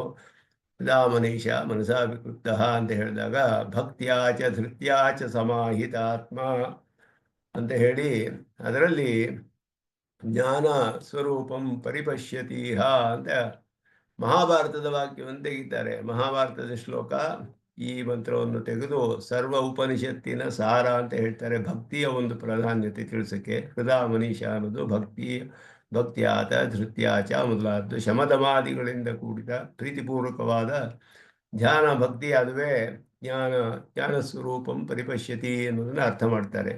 ಇಲ್ಲ ವಿದ್ಯುತ್ ವರ್ಣ ಪುರುಷ ಸ್ಮಾರಕಂ ಅಂತ ಹೇಳೋದು. ಅದೇ ರೀತಿಯಲ್ಲಿ ಸಹಸ್ರ ಶೀರ್ಷ ಪುರುಷ, ಸಹಸ್ರಾಕ್ಷ, ಸಹಸ್ರಪಾತ, ಇದೆಲ್ಲ ಸ್ಪಷ್ಟವಾಗಿ ಹೇಳಲ್ಪಟ್ಟಿದೆ. ಆದ್ದರಿಂದಲೇ ಇಲ್ಲಿ ಈ ಮಂತ್ರವು ಪುರುಷ ಅಂತರಾತ್ಮ ನಾರಾಯಣ ಪರತ್ವ ಹೃದಯ ಮನೀಷ ಅಂತ ಹೇಳಿರುವ ನಾರಾಯಣ ಪುರುಷ ಉಪನಿಷತ್ತಿನ ಮಂತ್ರ. ಅದಕ್ಕೆ ಅನುಗುಣವಾಗಿ ಸಹಸ್ರ ಶೀರ್ಷ ಪುರುಷ ಇಲ್ಲಿ ಹೇಳಲ್ಪಟ್ಟಿದೆ. ಈಶಾನ ಪದಂತೂ ನಪುಂಸಕಾದಿ ಯೌಗಿಕವೇ ಅರ್ಥ ಅಂತ ಸ್ಪಷ್ಟವಾಗಿ ಹೇಳಿದ್ರು. ಸರ್ವಸ್ಯ ಶರಣಂ ಸುಹೃತ್, ಇದು ಮುಂದೆ ಬರುತ್ತೆ, ಬಹಳ ಪ್ರಧಾನವಾದ ಮಂತ್ರ. ಇಲ್ಲಿ ಸರ್ವಸ್ಯ ಶರಣಂ ಬೃಹತ್ ಅಂತ ಪಾಠ ಒಂದು, ಸುಹೃತ್ ಒಂದು ಪಾಠ. ಸರ್ವಸ್ಯ ಪ್ರಭುಮೀಶಾನಂ ಸರ್ವಸ್ಯ ಶರಣಂ ಬೃಹತ್. ಎಲ್ಲರಿಗೂ ಇದರಲ್ಲಿ ಅಭಯಂ ಸರ್ವಭೂತೇಭ್ಯೋ ದದಾಮಿ ಅಂತ ಹೇಳಿದ ಹಾಗೆ ಸರ್ವಭೂತೇಭ್ಯ ಸರ್ವಸ್ಯ ಶರಣಂ ಬೃಹತ್ ಅಂತ ಹೇಳಲ್ಪಟ್ಟಿದೆ. ಸುಹೃತ್ ಮಾತಾ ಪಿತಾ ಭ್ರಾತಾ ನಿವಾಸ ಶರಣಂ ಸುಹೃತ್ ಗತಿರ್ನಾರಾಯಣ ಇತಿ ಶ್ರುತಿ ಪ್ರತಿವಿಜ್ಞಾಪಕಂ. ಶ್ರುತಿಯು ಸ್ಪಷ್ಟವಾಗಿ ಇದನ್ನ ನಾರಾಯಣ ಶಬ್ದದಿಂದ ಹೇಳಿದೆ. ಸರ್ವಸ್ಯ ಶರಣಂ ಅಂತ ಹೇಳೋದು ನಾರಾಯಣನೇ ಅಂತ ಹೇಳೋದು. ಅದಾದ್ಮೇಲೆ ತಮಾಹುರಗ್ರ್ಯಂ ಪುರುಷಂ ಮಹಾಂತಂ. ತಮಾಹುಹು ಅಗ್ರ್ಯಂ ಪುರುಷಂ ಮಹಾಂತಮಿತಿ ಮಹಾಪುರುಷ ಏವ ಸ್ಪಷ್ಟ ಮುಕ್ತ. ಪುರುಷಂ ಮಹಾಂತಂ ಮಹಾಪುರುಷನು ಅಂತ ಹೇಳಲ್ಪಟ್ಟಿದೆ. ಅಣೋರಣೀಯಾನ್ ಮಹತೋ ಮಹೀಯಾನ್ ಆತ್ಮ ಗುಹಾಯಾಂ ನೀತೋಸಿ ಜಂತೋಹೋ ತಮಕೃತಂ ಪಶ್ಯತಿ ವೀತಶೋಕಃ. ಧಾತು ಪ್ರಸಾದಾನ್ ಮಹಿಮಾನಮೀಶಂ. ಧಾತು ಪ್ರಸಾದ, ಧಾತು ಶಬ್ದ ವಿಸ್ತಾರವಾಗಿ ಇಲ್ಲಿಯೇ ಹೇಳಿದ್ರು. ಹಿಂದಿನ ಕ್ಲಾಸಲ್ಲಿ ನೋಡಿದ್ವಿ. ಧಾತು ಶಬ್ದ ಮಹಾಪುರುಷ ಶಬ್ದೇನ ಏಕಾರ್ಥ ಇತಿ ಅಣೋರಣೀಯ ನೀತಿ. ಅದು ಕೂಡ ಮಹಾನಾರಾಯಣ ಉಪನಿಷತ್ತಿನ ಪ್ರತಿವಿಜ್ಞಾನ ಬರುತ್ತೆ. ಇದರಲ್ಲಿ 4ನೇ ಅಧ್ಯಾಯದಲ್ಲಿ ನೋಡ್ತಾರೆ. ಈಗ ಚತುರ್ಥೇ ಚ ದ್ವಾಸುಪರ್ಣ ಇತ್ಯಾದಿ ಮಂತ್ರದ್ವಯಂ. ದ್ವಾಸುಪರ್ಣ ಸೈಜ ಸಕಾಯ 2 ಮಂತ್ರಗಳು ಬರುತ್ತೆ ಇಲ್ಲಿ. ಸಮಾನ ವೃಕ್ಷಂ ಪರಿಷತ್ ಆಗಲೇ ಬಂದಿದೆ ಮುಂಡಕೋಪನಿಷತ್ತಿನಲ್ಲಿ. ಸಮಾನೇ ವೃಕ್ಷೇ ಪುರುಷೋ ನಿಮಗ್ನಃ ನೀಶಯಾಶೋಷ್ಟಿ ಮುಖ್ಯಮಾನಃ ಜುಷ್ಟಂ ಯದಾ ಪಶ್ಯತಿ ಅನ್ಯಂ ಈಶಂ ಅಸ್ಯ ಮಹಿಮಾನಮಿತಿ ವೀತಶೋಕಃ. ಜುಷ್ಟಂ ಯದಾ ಪಶ್ಯತಿ ಅನ್ಯಂ ಈಶಂ, ಇವನ ಒಂದು ಉಪಾಸನೆಯಿಂದ ಪ್ರೀತನಾದ ಪರಮಾತ್ಮನನ್ನು ನೋಡಿ ಅವನ ಮಹಿಮೆಯನ್ನು ತಿಳಿತಾನೆ. ಅವನ ಅನುಗ್ರಹದಿಂದಲೇ ಎಲ್ಲವೂ ಇವನಿಗೆ ಸಂಸಾರವೆಲ್ಲ ಹೋಗುತ್ತೆ, ಮೋಕ್ಷ ಸಿಕ್ಕಿರೋ ತಿಳಿಯುತ್ತೆ ಅವನಿಗೆ. ಅವನು ದ್ವಾಸುಪರ್ಣ ಸೈಜಾಸಕ ಇಬ್ಬರು ಒಂದೇ ವೃಕ್ಷವನ್ನು ಆಶ್ರಯಿಸಿದ್ದಾರೆ. ತಯೋಹೋ ಅನ್ಯ ಪಿಪ್ಪಲಂ ಸಾಧುವತ್ತಿ. ಇದು ಮುಂಡಕೋಪನಿಷತ್ತಿನಲ್ಲಿ ಬಂತು. ಮುಂಡಕೋಪನಿಷತ್ ಐಕಾರ್ಥ್ಯಾತಿ ಪರಮಪುರುಷತ್ವ ಪರಿಜಪುರುಷತ್ವ ಜ್ಞಾಪಕತ್ವಂ ಅಂತ ಹೇಳಿದ್ರು, ಜ್ಞಾಪಕಂ ಅಂತ. ಅದರಿಂದಲೇ ಮಾಯಿನಂತು ಮಹೇಶ್ವರಮಿತಿ ಮಹೇಶ್ವರ ಶಬ್ದ ಮಾಯಾ ಪ್ರೇರಕತ್ವ ಪರಹ. ಇಲ್ಲಿ ಛಂದಾಂಸಿ ಯಜ್ಞಾ ಕ್ರತವೋ ವ್ರತಾನಿ ಭೂತಂ ಭವ್ಯಂ ಯಚ್ಚ ವೇದಾ ವದಂತಿ ಅಸ್ಮಾತ್ ಮಾಯಿ ಸೃಜತೆ ವಿಶ್ವಮೇತತ್ ತಸ್ಮಿಂಶ್ಚಾನ್ಯಃ ಮಾಯಾ ಸನ್ನಿರುದ್ಧಃ ಮಾಯಾಂತು ಪ್ರಕೃತಿಂ ವಿದ್ಯಾತ್ ಮಾಯಿನಂತು ಮಹೇಶ್ವರಂ. ಮಾಯಿ ಮಹೇಶ್ವರಂ ಅಂತ ಹೇಳಿದೆ. ಅದು ಆಶ್ಚರ್ಯ ಶಕ್ತಿಯುಕ್ತನಾದವನು ಅನ್ನುವ ಅರ್ಥ. ಮಾಯಾ ಪ್ರೇರಕತ್ವ ಪರಹ ಅಂತ ಹೇಳಿದ್ರು. ಮಾಯಾ ಅನ್ನೋದು ಪ್ರಕೃತಿಯನ್ನು ಪ್ರೇರಣೆ ಮಾಡ್ತಾನೆ ಅನ್ನೋದು ಅರ್ಥ.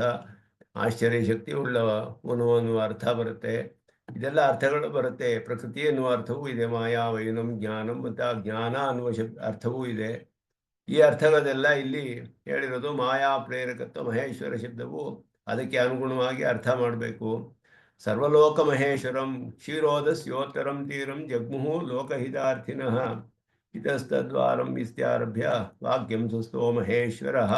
ಯೌಗಿಕೆ ಮಹೇಶ್ವರ ಶಬ್ದೋ ಭಗವತಿ ಪ್ರಯುಕ್ತ. ಯೌಗಿಕಾರ್ಥದಲ್ಲಿ ಹೇಳಲ್ಪಟ್ಟಿದೆ. ಇದು ಚತುರ್ಮುಖ ಬ್ರಹ್ಮನಿಂದ ಹಿಡಿದು ಎಲ್ಲರೂ ಪರಮಾತ್ಮನಿಂದ ಏನಾರ ಅನುಗ್ರಹವನ್ನು ಪ್ರಾರ್ಥಿಸಬೇಕಾದ್ರೆ ಕ್ಷೀರ ಸಮುದ್ರದ ಈ ಕಡೆ ದಡದಲ್ಲಿ ಹೋಗಿ ನಿಂತ್ಕೊಳ್ತಾರೆ. ಪರಮಾತ್ಮನಿಗೆ ತಿಳಿಯುತ್ತೆ ಇವರು ಏನೋ ಒಂದು ಅಪೇಕ್ಷೆ ಪಟ್ಟು ಬಂದಿದ್ದಾರೆ, ಅವನು ಅಲ್ಲಿ ಬರ್ತಾನವಾಗ. ಅಲ್ಲಿ ಬಂದು ಅವರಿಗೆ ದರ್ಶನವನ್ನು ಕೊಟ್ಟು ಏನಾಗಬೇಕು ನಿಮಗೆ ಹೇಳಿ, ಇದು ಅಮೃತ ಮಥನ ಮೊದಲಾದೆಲ್ಲ ಪ್ರಾರ್ಥಿಸಿದ ಹಾಗೆಯೇ ಅಲ್ಲಿ ಹೋಗಿ ಎಲ್ಲ ಪ್ರಾರ್ಥನೆ ಮಾಡ್ತಾರೆ. ಅವತಾರ ಮಾಡಬೇಕು, ರಾವಣನಿಂದ ಬಹಳ ಕಷ್ಟ ಬಂದುಬಿಟ್ಟಿದೆ, ಹಿರಣ್ಯಕಶಿಪುವಿಂದ ಕಷ್ಟ ಬಂದುಬಿಟ್ಟಿದೆ, ಇದೆಲ್ಲ ಹೋಗಿ ಅಲ್ಲಿ ಪರಮಾತ್ಮನನ್ನು ಪ್ರಾರ್ಥಿಸಿ ಅವತಾರ ಮಾಡೋಕ್ಕೆ ಅವನನ್ನು ಪ್ರಾರ್ಥಿಸ್ತಾರೆ. ಆವಾಗ ಅವತಾರಗಳನ್ನೆಲ್ಲ ಮಾಡ್ತಾನೆ.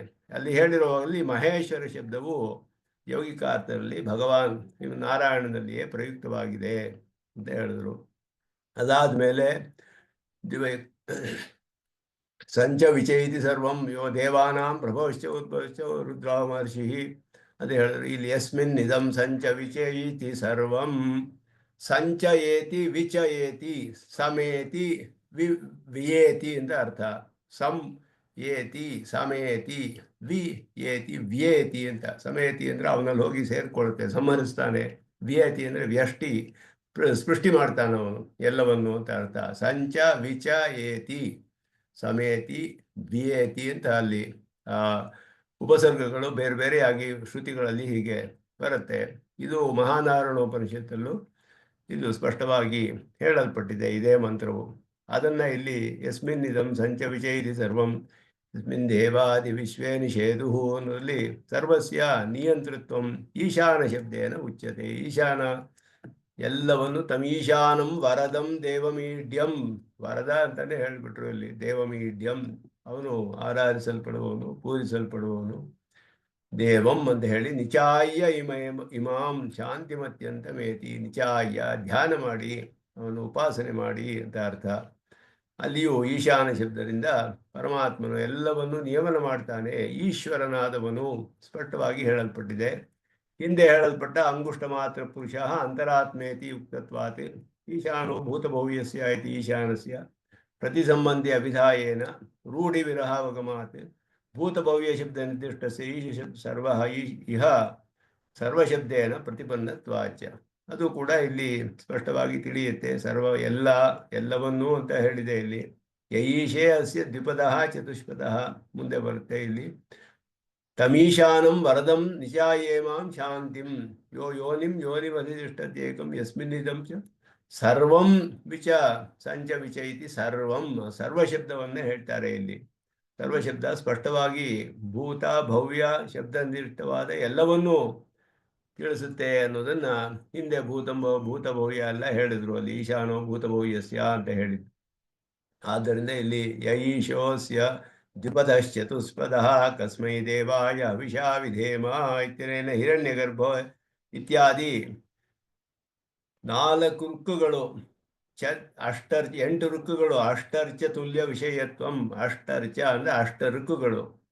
8 ಋಕ್ಕುಗಳ ವಿಷಯವನ್ನ ಇಲ್ಲಿ ಸ್ಪಷ್ಟವಾಗಿ ಯೈಷೇಯಸ್ಯ ದ್ವಿಪದಃ ಯೈಷೇಯಸ್ಯ ದ್ವಿಪದಶ್ಚತುಷ್ಪದಃ ಕಸ್ಮೈ ದೇವಾಯ ಹವಿಷಾ ವಿಧೇಮ, ಇದು ಕೂಡ ಸ್ಪಷ್ಟವಾಗಿ ಹಿರಣ್ಯಗರ್ಭ ಸೂಕ್ತದಲ್ಲಿ ಬರುವ ಮಂತ್ರವನ್ನು ತಿಳಿಸುತ್ತೆ ನಮಗೆ. ಹಿರಣ್ಯಗರ್ಭ ಶಬ್ದವು ಪರಮಾತ್ಮ ಪರ ಅನ್ನೋದು ಹಿಂದೆಯೇ ನೋಡಿದ್ವಿ, ಅದನ್ನ ವಿಸ್ತಾರವಾಗಿ ವಿಚಾರ ಮಾಡಿದ್ದಾರೆ. ತಚ್ಚ ಭಗವತ್ಪರಮಿತಿ ಉಪಪಾದಿತಂ, ಹಿಂದೆ ಮಾಡಿದ್ರು.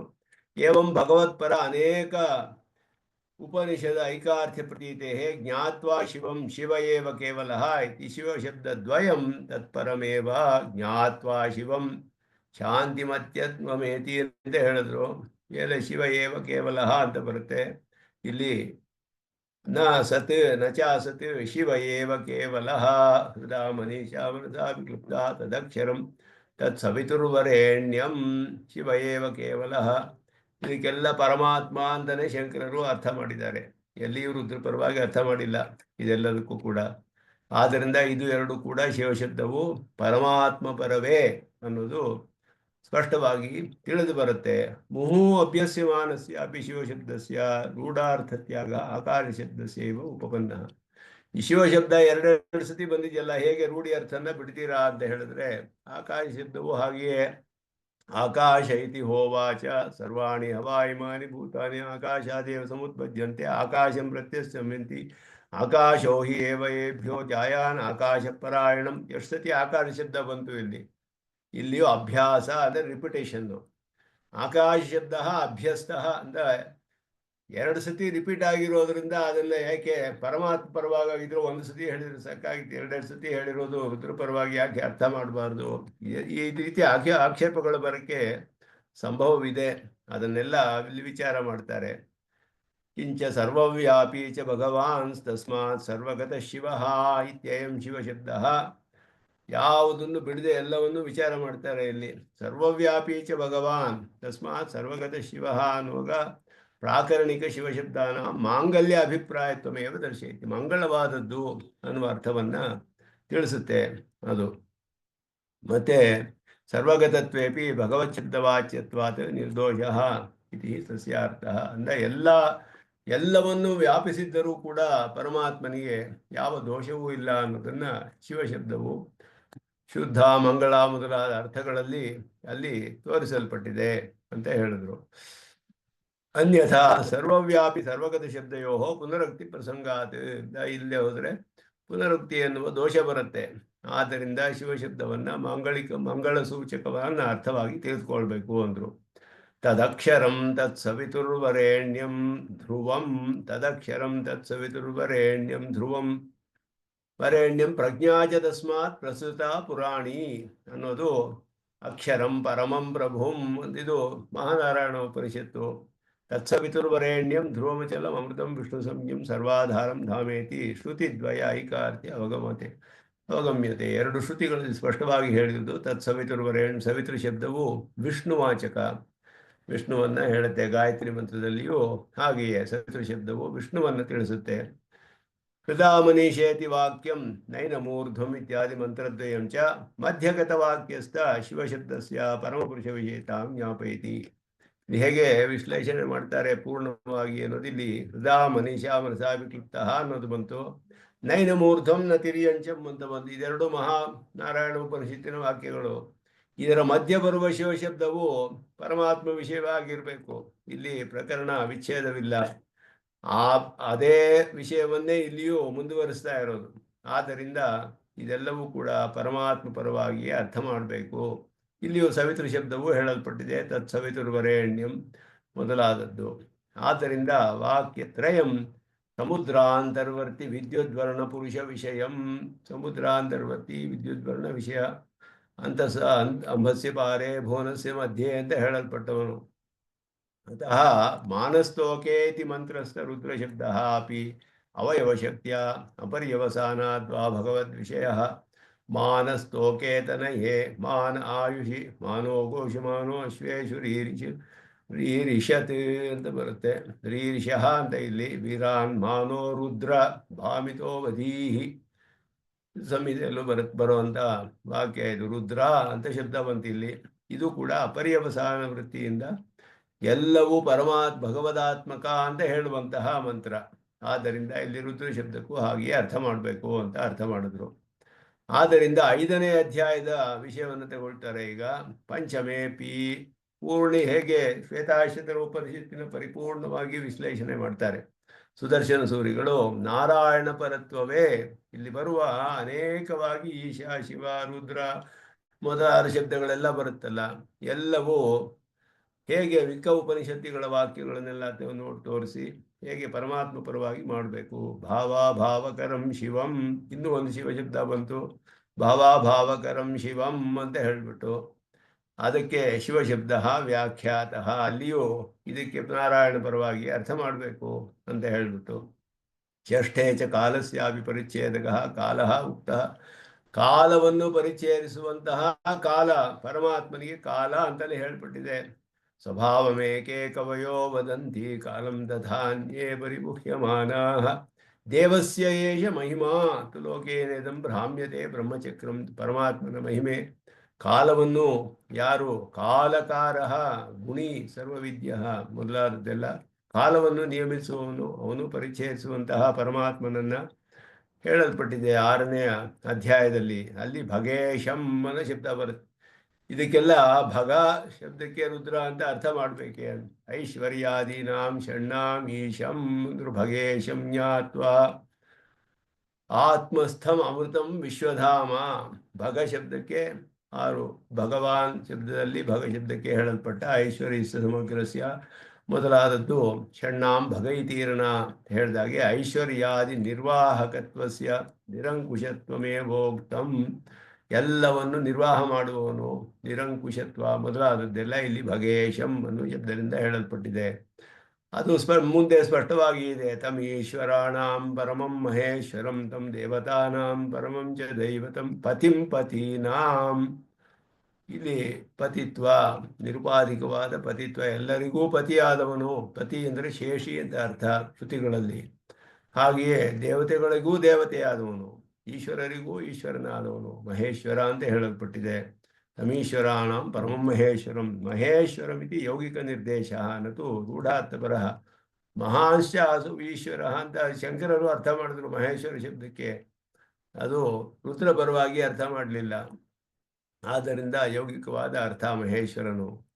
ವಾಕ್ಯಸ್ಥ ಐಶ್ವರ್ಯ ಪಾರಮ್ಯ ಪ್ರತಿಪಾದಕತ್ವಾತ್ ಈಶ್ವರಾಣಾಮಪಿ ಪ್ರತಿಸಂಬಂಧಿ ನಿರ್ದೇಶಾಚ ದೇವತಾನಾಂ ಪರಮಂ ದೈವತಂ ಪತೀನಾಂ ಪರಮಂ ಪತಿಂ ಇತ್ಯನಂತರ ನಿರ್ದೇಶತ್ವಾತ್ ನಿರ್ದೇಶವತ್ ದೇವತಾನಾಂ ಪರಮಂ ದೈವತಂ ಪತೀನಾಂ ಪರಮಂ ಪತಿಂ ಸ್ಪಷ್ಟವಾಗಿ ಹೇಳಲ್ಪಟ್ಟಿದೆ.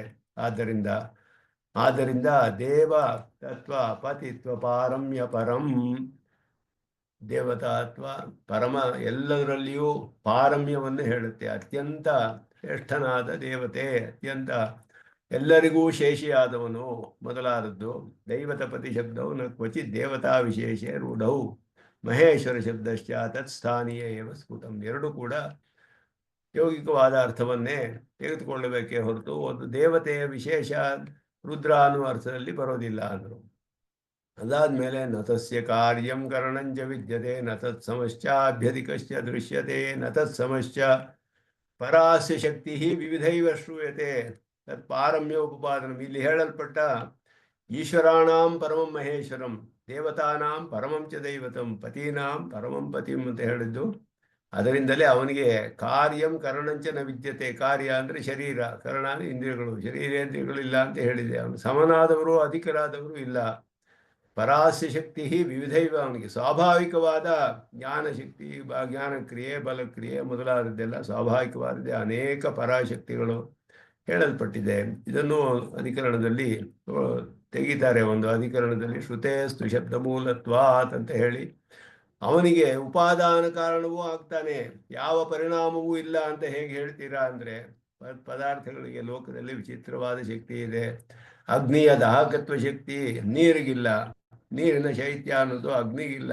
ಒಂದು ವಾಯುವಿರುವ ಶಕ್ತಿ ಇನ್ನೊಂದು ಪದಾರ್ಥಕ್ಕಿಲ್ಲ. ಒಂದೊಂದು ಪದಾರ್ಥಕ್ಕೂ ಆಶ್ಚರ್ಯವಾದ ಶಕ್ತಿಗಳು ಹೇಗೆ ಇದೆಯೋ, ಪರಮಾತ್ಮನಿಗೆ ಎಲ್ಲ ಶಕ್ತಿಗಳು ಇದೆ ಅಂತ ಶ್ರುತಿ ಹೇಳುತ್ತಲ್ಲ, ಅದನ್ನ ನಾವು ನಂಬಬೇಕು ಅಂತ. ಶ್ರುತೇಸ್ತು ಶಬ್ದ ಮೂಲತ್ವಾತ್, ಶ್ರುತಿ ಪ್ರಮಾಣದಿಂದ ಹೇಳ್ತಾರೆ ಪರಮಾತ್ಮನಿಗೆ ಎಲ್ಲ ವಿಧವಾದ ಶಕ್ತಿಯೂ ಇದೆ ಅಂತ ಹೇಳ್ಬಿಟ್ಟು ಅದನ್ನ ಅಲ್ಲಿ ಸ್ಥಾಪನೆ ಮಾಡ್ತಾರೆ ಈ ಒಂದು ಮಂತ್ರದ ಇದನ್ನು ಹೇಳಿ.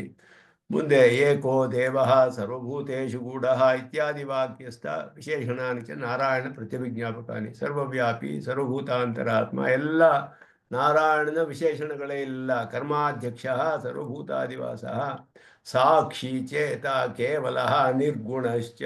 ಇದು ನಿರ್ಗುಣ ಅಂತ ಬಂತಿಲ್ಲಿ. ಸಾಕ್ಷಿ ಚೇತ ಕೇವಲ ನಿರ್ಗುಣಶ್ಚ ಅಂತ ಹೇಳ್ಬಿಟ್ಟು ಎಲ್ಲವನ್ನು ನೇರವಾಗಿ ನೋಡ್ತಾನವನು. ಸಾಕ್ಷಿ ಅಂತ ಹೇಳಿದ್ರೆ ಪಾಣಿನಿ ಅಷ್ಟಾಧ್ಯಾಯಲ್ಲಿ ಸೂತ್ರ ಬರೆದ್ರು, ಸಾಕ್ಷಾತ್ ದ್ರಷ್ಟರಿ ಸಂಜ್ಞಾಯಾಮ್. ನೇರವಾಗಿ ನೋಡ್ಬೇಕು ಅವನು, ಪ್ರತ್ಯಕ್ಷವಾಗಿ ಅವನೇ ಸಾಕ್ಷಿ ಅಂತ ಹೇಳೋದು. ಕೋರ್ಟ್ಗಳಲ್ಲಿ ಕರ್ಕೊಂಬರಲ್ವ ಸಾಕ್ಷಿಗಳು ಅಂದರೆ, ಯಾವುದೋ ಒಂದು ವಿಷಯ ನಡೆದಿದ್ದ ವಿಷಯವನ್ನ ನೇರವಾಗಿ ಕಂಡವನನ್ನು ಕರ್ಕೊಂಬರ್ಬೇಕು ಸಾಕ್ಷಿ ಅಂದರೆ. ಸಾಕ್ಷಿ ಅಂದರೆ ಏನು ನೋಡದೇ ಇರೋನಲ್ಲ. ಅದ್ವೈತದಲ್ಲಿ ಹೇಳುವಾಗ ಸಾಕ್ಷಿ ಅಂತ ಹೇಳೋದಕ್ಕೆ ಒಬ್ಬ ಸುಷುಪ್ತಿಯಲ್ಲಿ ಪರಮಾತ್ಮ ಇದಾನಲ್ಲ ಬ್ರಹ್ಮ, ಸಾಕ್ಷಿ ಅಂತ ಹೇಳಿದ್ರು. ಅವನು ಸಾಕ್ಷಿ ನಿರ್ಗುಣನಾದವನು, ನಿರ್ವಿಶೇಷ. ಏನು ನೋಡದೇ ಇರೋನಿಗೆ ಸಾಕ್ಷಿ ಅಂತ ಹೇಗೆ ಅರ್ಥ ಮಾಡಕ್ಕೆ ಸಾಧ್ಯ? ಅದು ಅಸಂಭವ. ಅದು ವ್ಯಾಕರಣಕ್ಕೆಲ್ಲ ವಿರುದ್ಧವಾಗುತ್ತೆ, ಅರ್ಥ ಹೇಳಕ್ಕಾಗೋದಿಲ್ಲ. ಇಲ್ಲಿ ನಿರ್ಗುಣ ಶಬ್ದಕ್ಕೆ ಹೇಯ ಗುಣರಹಿತನಾದವನು, ಪ್ರಕೃತಿಯ ತ್ರಿಗುಣರಹಿತನಾದವನು ಮೊದಲಾದ ಅರ್ಥಗಳನ್ನು ಹೇಳಬೇಕು ಅದಕ್ಕೆ. ಹಾಗೆಯೇ ಗೂಢೋ ಆತ್ಮಾನ ಪ್ರಕಾಶತೆ ವ್ಯಾಪ್ಯ ನಾರಾಯಣ ಸ್ಥಿತ ಸರ್ವಭೂತಾಂತರಾತ್ಮ ಅಪಹತಪಾತ್ಮ ದಿವ್ಯೋ ದೇವ ಏಕೋ ನಾರಾಯಣ ಇತ್ಯಾದಿ ಐಕಾರ್ಥಾತ್. ಐಕಾರ್ಥ್ಯಾತ್ ಎಲ್ಲ ಕೂಡ ಇದರಲ್ಲಿ ಅರ್ಥಗಳು ಬೇರೆ ಕಡೆ ಹೇಳಿರುವ ವಾಕ್ಯಗಳನ್ನು ನಮಗೆ ಜ್ಞಾಪಕಕ್ಕೆ ತರುತ್ತೆ ಇದೆಲ್ಲ. ಹಾಗೆಯೇ ನ ತತ್ರ ಸೂರ್ಯೋ ಭಾತಿ ಇತಿ ಮಂತ್ರಸ್ಯ ಮುಂಡಕೋಪನಿಷತ್ ಕಠವಲ್ಯಧೀತತ್ವಾತ್ ವಿಷ್ಣೋ ಪ್ರತ್ಯಭಿಜ್ಞಾಪಕಃ. ಮುಂದೆ ಬರುತ್ತೆ, ನ ತತ್ರ ಸೂರ್ಯೋ ಭಾತಿ ನ ಚಂದ್ರ ತಾರಕಂ ಹೇಮಾ ವಿದ್ಯುತೋ ಭಾಂತಿ ಕುತೋಯಮಗ್ನಿ ತಮೇವ ಭಾನ್. ಇದು ಮುಂಡಕೋಪನಿಷತ್ತು, ಕಠೋಪನಿಷತ್ತು ಎಲ್ಲ ಕಡೆಯೂ ಬಂತು. ಅದೇ ರೀತಿ ತಮೇವ ವಿದಿತ್ವಾ ಅತಿ ಮೃತ್ಯುಮೇತಿ ನಾಣ್ಯ ಪಂಥ ವಿದ್ಯತೆ ಅಯನಾಯ. ತಮೇವ ವಿದಿತ್ವಾ ಅತಿ ಮೃತ್ಯುಮೇತಿ ಅಂದರೆ ಮೃತ್ಯು ಅತ್ಯೇತಿ, ಮೃತ್ಯುವನ್ನು ದಾಟ್ತಾನೆ ಅಂತ ಅರ್ಥ. ಅತಿ ಮೃತ್ಯುಂ ಏತಿ, ಅತಿ ಅನ್ನೋದನ್ನ ಏತಿಗೆ ಸೇರಿಸ್ಕೊಳ್ಬೇಕು. ಮೃತ್ಯುಂ ಅತ್ಯೇತಿ, ಮೃತ್ಯುವನ್ನು ದಾಟಿ ಹೋಗ್ತಾನೆ, ಸಂಸಾರವನ್ನು ದಾಟ್ತಾನೆ ಅಂತ ಅರ್ಥ. ನಾಣ್ಯ ಪಂಥ ವಿದ್ಯತೆ ಅಯನಾಯ. ಇದು ಪುರುಷ ಸೂಕ್ತವನ್ನ ಜ್ಞಾಪಕಕ್ಕೆ ತರುತ್ತೆ. ಇದು ನಾರಾಯಣನ ವಿಷಯವೇನು ಸ್ಪಷ್ಟವಾಗಿ ತಿಳಿಯುತ್ತೆ. ಈಶಾದಿ ಶಬ್ದಾನಾಂ ಯೌಗಿಕತ್ವಂ ಈಶಾನಸ್ಯ ನಿರುಪಾಧಿಕತ್ವಂ ದರ್ಶಯತಿ. ಶ ಈಶಃ ಸ್ಯಾನುದಿದು ಯ ಈಶೇ ಅಸ್ಯ ಜಗತಃ ನಿತ್ಯಮೇವ ನಾನ್ಯೋ ಹೇತುರ್ವಿದ್ಯತೆ ಈಶನಾಯ. ಈಶ ಶಬ್ದಕ್ಕೆ ಯೌಗಿಕಾರ್ಥ ಸ್ಪಷ್ಟವಾಗಿ ತಿಳಿಯುವಂಥದ್ದಿಲ್ಲಿ. ಈಶನಾಯ ಆಳುವುದಕ್ಕೆ ಅಂತ ಅರ್ಥ. ಅಲ್ಲಿ ರುದ್ರ ಅಂತ ಹೇಗೆ ಅರ್ಥ ಮಾಡಕ್ಕೆ ಸಾಧ್ಯ? ಈಶೇ ಅಸ್ಯ ಜಗತಃ, ಜಗತ್ತನ್ನೆಲ್ಲ ಯಾರು ಆಳ್ತಾನೋ ಅವನು. ಸ್ಪಷ್ಟವಾಗಿ ಇಲ್ಲಿ ನಿರುಪಾಧಿಕತ್ವಂ ಹೇಳಿದ್ರು. ಯಾವ ಒಂದು ಕಾರಣ ಉಪಾಧಿ ಇಲ್ಲ, ಅವನು ಸರ್ವಸ್ವಾಮಿಯಾದವನು ಅಂತ ಹೇಳೋದು. ಈಶಾನ ಶಬ್ದಕ್ಕೆ ಹೇಗೆ ಯೌಗಿಕವಾದ ಅರ್ಥ ಮಾಡಬೇಕು ಅದಕ್ಕೆ ಮುಂದೆ ಸ್ಪಷ್ಟವಾಗಿದೆಯೋ. ಬ್ರಹ್ಮಾಣಂ ವಿದಧಾತಿ ಪೂರ್ವಂ ಯೋ ವೈ ವೇದಾಂಶ ಪ್ರವಿಣೋತಿ ತಸ್ಮೈ ತಗಮ್ಮ ಶರಣಮಹಂ ಪ್ರಪದ್ಯೆ. ತಂ ಆತ್ಮಬುದ್ಧಿ ಪ್ರಕಾಶಂ ತಗಂಹ ದೇವಮಾತ್ಮಬುದ್ಧಿ ಪ್ರಕಾಶಂ ಮುಕ್ಷುರ್ವೈ ಶರಣಮಹಂ ಪ್ರಪದ್ಯೆ. ಇಲ್ಲಿ ಬರೋದು ಈ ಶರಣಾಗತಿಯ ವಿಷಯ. 2 ಮಂತ್ರಗಳು ಬರುತ್ತೆ ಶ್ವೇತಾಶ್ವತರ ಉಪನಿಷತ್ನಲ್ಲಿ. ಮುಕ್ಷುವಾದವನು ಶರಣಾಗತಿ ಮಾಡ್ತಾನೆ ಅನ್ನೋದು 2 ಮಂತ್ರಗಳಲ್ಲಿ ಬರುತ್ತೆ ಇಲ್ಲಿ. ಇದು ಚತುರ್ಮುಖ ಬ್ರಹ್ಮನನ್ನು ಮೊದಲು ಸೃಷ್ಟಿ ಮಾಡಿ ಅವನಿಗೆ ವೇದಗಳನ್ನೆಲ್ಲ ಉಪದೇಶದಿಂದ ಪರಮಾತ್ಮ ಮಾಡಿದಲ್ಲ, ಅವನನ್ನ ಅವನನ್ನು ಉಪಾಯವನ್ನಾಗಿ ಸ್ವೀಕಾರ ಮಾಡಿ ಪ್ರಪತ್ತಿ ಮಾಡೋದು ಅನ್ನೋದು ಅರ್ಥ ತಿಳಿಸುತ್ತೆ. ಇದು ತಮ್ಮ ಶರಣಂ ಪ್ರಪದ್ಯೆ ಅಮೃತಸ್ಯ ಪರಂ ಸೇತು ನಿರ್ದೇಶಾಶ್ಚ ನಾರಾಯಣತ್ವ ಸಾಧಕಾಃ. ಯಹ ಇತಿ ಅನುವಾದ ರೂಪತ್ವಾತ್ ಬ್ರಹ್ಮಣೋ ಭಗವನ್ನಾಭಿಸಂಭವತ್ವ ಶ್ರುತೇಃ ದರ್ಶಿತತ್ವಾತ್. ಬ್ರಹ್ಮನು ಚತುರ್ಮುಖ ಬ್ರಹ್ಮ ಪರಮಾತ್ಮನ ನಾಭಿಯಿಂದ ಸೃಷ್ಟನಾದ ಅನ್ನೋದಕ್ಕೆ ಪ್ರಮಾಣಗಳನ್ನೆಲ್ಲ ಹಿಂದೆ ತೋರಿಸಿದ್ರು. ಆದ್ದರಿಂದ ಅವನು ಇದರಲ್ಲಿ ಸ್ಪಷ್ಟವಾಗಿ ತಿಳಿಯುತ್ತೆ. ಇದರಲ್ಲಿ ನಿವಾಸ ಗತಿ ನಾರಾಯಣ ಇತಿ ಶ್ರುತತ್ವಾಚಿ ಶರಣಂ ಅಂತ ಹೇಳುವಾಗ ಶರಣ ಶಬ್ದ ಅನೇಕ ಅರ್ಥಗಳಲ್ಲಿ ಬರುತ್ತೆ.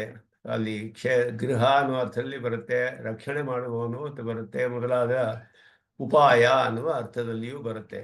ಅದನ್ನ ಇಲ್ಲಿ ತೋರಿಸಿದ್ರು ಸುಹೃತೆ ಗತಿ ನಿವಾಸ, ಅವನೇ ವಾಸಸ್ಥಾನ ಅನ್ನುವ ಅರ್ಥ ಹೇಳ್ಬೋದು ಶರಣಕ್ಕೆ, ಗತಿ ಅನ್ನುವ ಅರ್ಥ ಹೇಳ್ಬೇಕು ಶರಣ ಶಬ್ದಕ್ಕೆ, ಉಪಾಯ ಅನ್ನುವ ಅರ್ಥ ಹೇಳ್ಬೋದು. ಇದೆಲ್ಲ ಸ್ಪಷ್ಟವಾಗಿ ಶ್ರುತಿಗಳಲ್ಲಿ ಹೇಳಿದೆ. ಅಮೃತ ಸೇಯೇಷು ಸೇತು ಇತಿ ಮುಂಡಕೋಪನಿಷದಿ ಶ್ರುತತ್ವಾಚ ಅಲ್ಲಿಯೂ ಹೇಳಲ್ಪಟ್ಟಿದೆ. ಅದಾದ್ಮೇಲೆ ಯದಾ ಚರ್ಮವದಾಕಾಶಂ ವೇಷ್ಟಯಿಷ್ಯಂತಿ ಮಾನವಾಹ, ಚರ್ಮದಂತೆ ಎಲ್ಲವನ್ನು ಆವರಿಸಿದ್ದಾರೆ ಅನ್ನೋದು ಅರ್ಥ ಇಲ್ಲಿ ಬರುತ್ತೆ. ಚರ್ಮವದಾಕ ಉಪಾಯ ಅಂತರ ಅಭಾವಂ ನಾಣ್ಯ ಪಂಥಾಹ ತದಾ ದೇವಂ ಅಭಿಜ್ಞಾಯ ದುಃಖಸ್ಯ ಅಂತೋ ಭವಿಷ್ಯತಿ. ಅವನು ತಿಳಿದೇ ಹೋದರೆ ಸಂಸಾರ ದಾಟಕ್ಕಾಗುವುದಿಲ್ಲ. ಆದ್ದರಿಂದ ಅವನು ತಿಳಿದೇ ದುಃಖಕ್ಕೆ ಹೋಗಬೇಕು. ಅವನನ್ನು ತಿಳಿದ್ರೇನೆ ಸ್ಪಷ್ಟವಾಗಿ ಇಲ್ಲಿ ನಾಣ್ಯ ಪಂಥ ವಿದ್ಯತೆ ಐನಾಯ ಇದರ ವಿವರಣೆ ಅಲ್ಲಿ ತಿಳಿಯಲ್ಪಟ್ಟಿದೆ, ಹೇಳಲ್ಪಟ್ಟಿದೆ. ಆದ್ದರಿಂದ ಹೀಗೆ ಉಪಕ್ರಮ ಉಪಸಂಹಾರಾದಿಭಿ ಶ್ವೇತಾಶ್ವತರ ಉಪನಿಷತ್ತಿನ 6 ಅಧ್ಯಾಯಗಳನ್ನು ಸಮಗ್ರವಾಗಿ ಪರಿಶೀಲನೆ ಮಾಡಿಬಿಟ್ರು ಸುದರ್ಶನ ಸೂರಿಗಳು ಮಾಡಿ ತಿಳಿಸೋ ವಿಷಯ ಏನು ಅಂದರೆ, ಉಪಕ್ರಮದಿಂದ ಉಪಸಂಹಾರವರೆಗೂ ಪೂರ್ಣವಾಗಿ ಉಪಸಂಹಾರಾದಿಭಿ ಭಗವತ್ಪರತ್ವ ಅವಗಮಾತ್ ಅಸ್ಯ ಉಪನಿಷದಃ ಭಗವತ್ಪರತ್ವಂ ಸಿದ್ಧಂ. ಭಗವತ್ಪರ ಸ್ಪಷ್ಟವಾಗಿ ಈ ಉಪನಿಷತ್ತಿನಲ್ಲಿ ಪೂರ್ಣವಾಗಿ ಇದು ವಿಶೇಷವಾಗಿ ಮಾಡ್ತಾರೆ ಸುದರ್ಶನ ಸೂರಿಗಳು. ಇಲ್ಲಿ ಎಲ್ಲ ಉಪನಿಷತ್ತುಗಳು ಪೂರ್ಣವಾಗಿ ಈ ಥರ ಉಪನಿಷತ್ತುಗಳ ಅರ್ಥ ಸುಮಾರು ಭಾಷ್ಯಕಾರರೇ ಮಾಡಿಬಿಟ್ಟಿದ್ದಾರೆ. ಶ್ರೀ ಭಾಷ್ಯದಲ್ಲಿ ಕಠೋಪನಿಷತ್ತಿನ ಆಲ್ಮೋಸ್ಟ್ ಎಲ್ಲ ಮಂತ್ರಗಳು ಸುಮಾರು ಮಾಡಿಬಿಟ್ಟಿದ್ದಾರೆ. ಮುಂಡಕೋಪನಿಷತ್ತಿನ ಅನೇಕ ಮಂತ್ರಗಳು ಅಲ್ಲಿ ವ್ಯಾಖ್ಯಾನ ಮಾಡಿಬಿಟ್ಟಿದ್ದಾರೆ. ಬೃಹದಾರಣ್ಯಕ, ಚಾಂದೋಗ್ಯ, ಮುಖ್ಯವಾದ ಎಲ್ಲ ಮಂತ್ರಕ್ಕೂ ಭಾಷ್ಯಕಾರರೇ ನೇರವಾಗಿ ವ್ಯಾಖ್ಯಾನ ಮಾಡಿಬಿಟ್ಟಿದ್ದಾರೆ.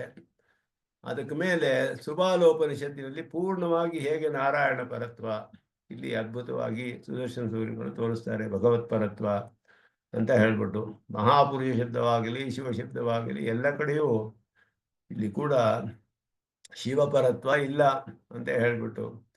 ಆದ್ದರಿಂದ ಇದು ಶಿವಶಬ್ದ ಎಲ್ಲ ಶಬ್ದಗಳು ಕೂಡ ಒಂದೇ ವಿಷಯವನ್ನು ಹೊಂದಿದೆ.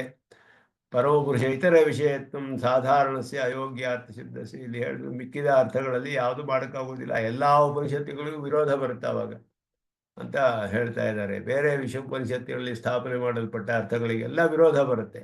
ಆದ್ದರಿಂದ ಹೇಗೆ ಸಾಮಾನ್ಯ ವಿಶೇಷ ನ್ಯಾಯದಿಂದ ಸಾಮಾನ್ಯವಾದ ಶಬ್ದಗಳೆಲ್ಲ ವಿಶೇಷವಾದ ಅರ್ಥದಲ್ಲಿ ಪರ್ಯವಸಾನವಾಗುತ್ತೆ. ಛಾಗ ಅನ್ನುವ ಶಬ್ದ ಪಶು ಮಾತ್ರೆ ಪರ್ಯವಸ್ಯತಿ ಅಂತ ಹೇಳಿದ್ರು. ಪಶು ಅಂತ ಹೇಳಿದ್ರೆ ಸಾಮಾನ್ಯವಾಗಿ ಪಶು ಏಷ ಛಾಗ ಛಾಗೋವ ಮಂತ್ರವರ್ಣಾತ್ ಅಂತ ಸೂತ್ರ ಜೈಮಿನಿ. ಯಾವುದು ಆ ಪಶು ಅನ್ನೋದನ್ನು ಸ್ಪಷ್ಟವಾಗಿ ತಿಳಿಸ್ತಾರೆ. ಆದ್ದರಿಂದ ಪರಮಾತ್ಮ ಶಬ್ದಗಳೆಲ್ಲ ಆಕಾಶದಲ್ಲಿ ಪರ್ಯವಸಾನ ಆಗೋದಿಲ್ಲ. ಛಾಗ ಶಬ್ದ ಪಶುವಿನಲ್ಲಿ ಪರ್ಯವಸಾನ ಆಗೋಲ್ಲ. ಪಶು ಶಬ್ದ ಛಾಗದಲ್ಲಿ ಪರ್ಯವಸಾನ. ವಿಶೇಷವಾದ ಶಬ್ದ ಛಾಗ ಅನ್ನೋದು ಆಡು ಅಂತ ಅರ್ಥ. ಪಶು ಅಂದರೆ ಯಾವುದಾದ್ರೂ ಒಂದು ಪಶು ಆಗಿರಬಹುದು. ಯಾವುದು ಆ ಪಶು ಅಂತ ತಿಳಿದುಕೊಳ್ಳದೆ ಯಾಗ ಮಾಡೋಕ್ಕಾಗೋದಿಲ್ಲ. ಅದೇ ರೀತಿಯಲ್ಲಿ ಆಕಾಶ, ಪರಮಾತ್ಮ ಶಬ್ದ ಆಕಾಶದಲ್ಲಿ ಪರ್ಯವಸಾನವಾಗಲ್ಲ. ಆಕಾಶ ಶಬ್ದ ಪರಮಾತ್ಮ ಇದು ವಿಶೇಷವಾದ ಶಬ್ದ. ಆಕಾಶ ಅನ್ನೋದು ಸಾಮಾನ್ಯ ಶಬ್ದ. ಹಾಗೆ ಯೋಗ್ಯತ್ವ ಅಯೋಗ್ಯತ್ವ ವೈಷಮ್ಯಂತೂ ವಿಶದೈಷ್ಯತೆ ಅನಂತರಮೇವ. ಅದು ಯಾವುದು ಯೋಗ್ಯವಾದುದು, ಹೇಗೆ ಅರ್ಥ ಮಾಡಬೇಕು ಶ್ರುತಿಗಳಲ್ಲಿ ಶಬ್ದಗಳಿಗೆ ಅನ್ನೋದು ಬಹಳ ಅಂತಹ ಪರಮಪುರುಷ ವಿಷಯತ್ವ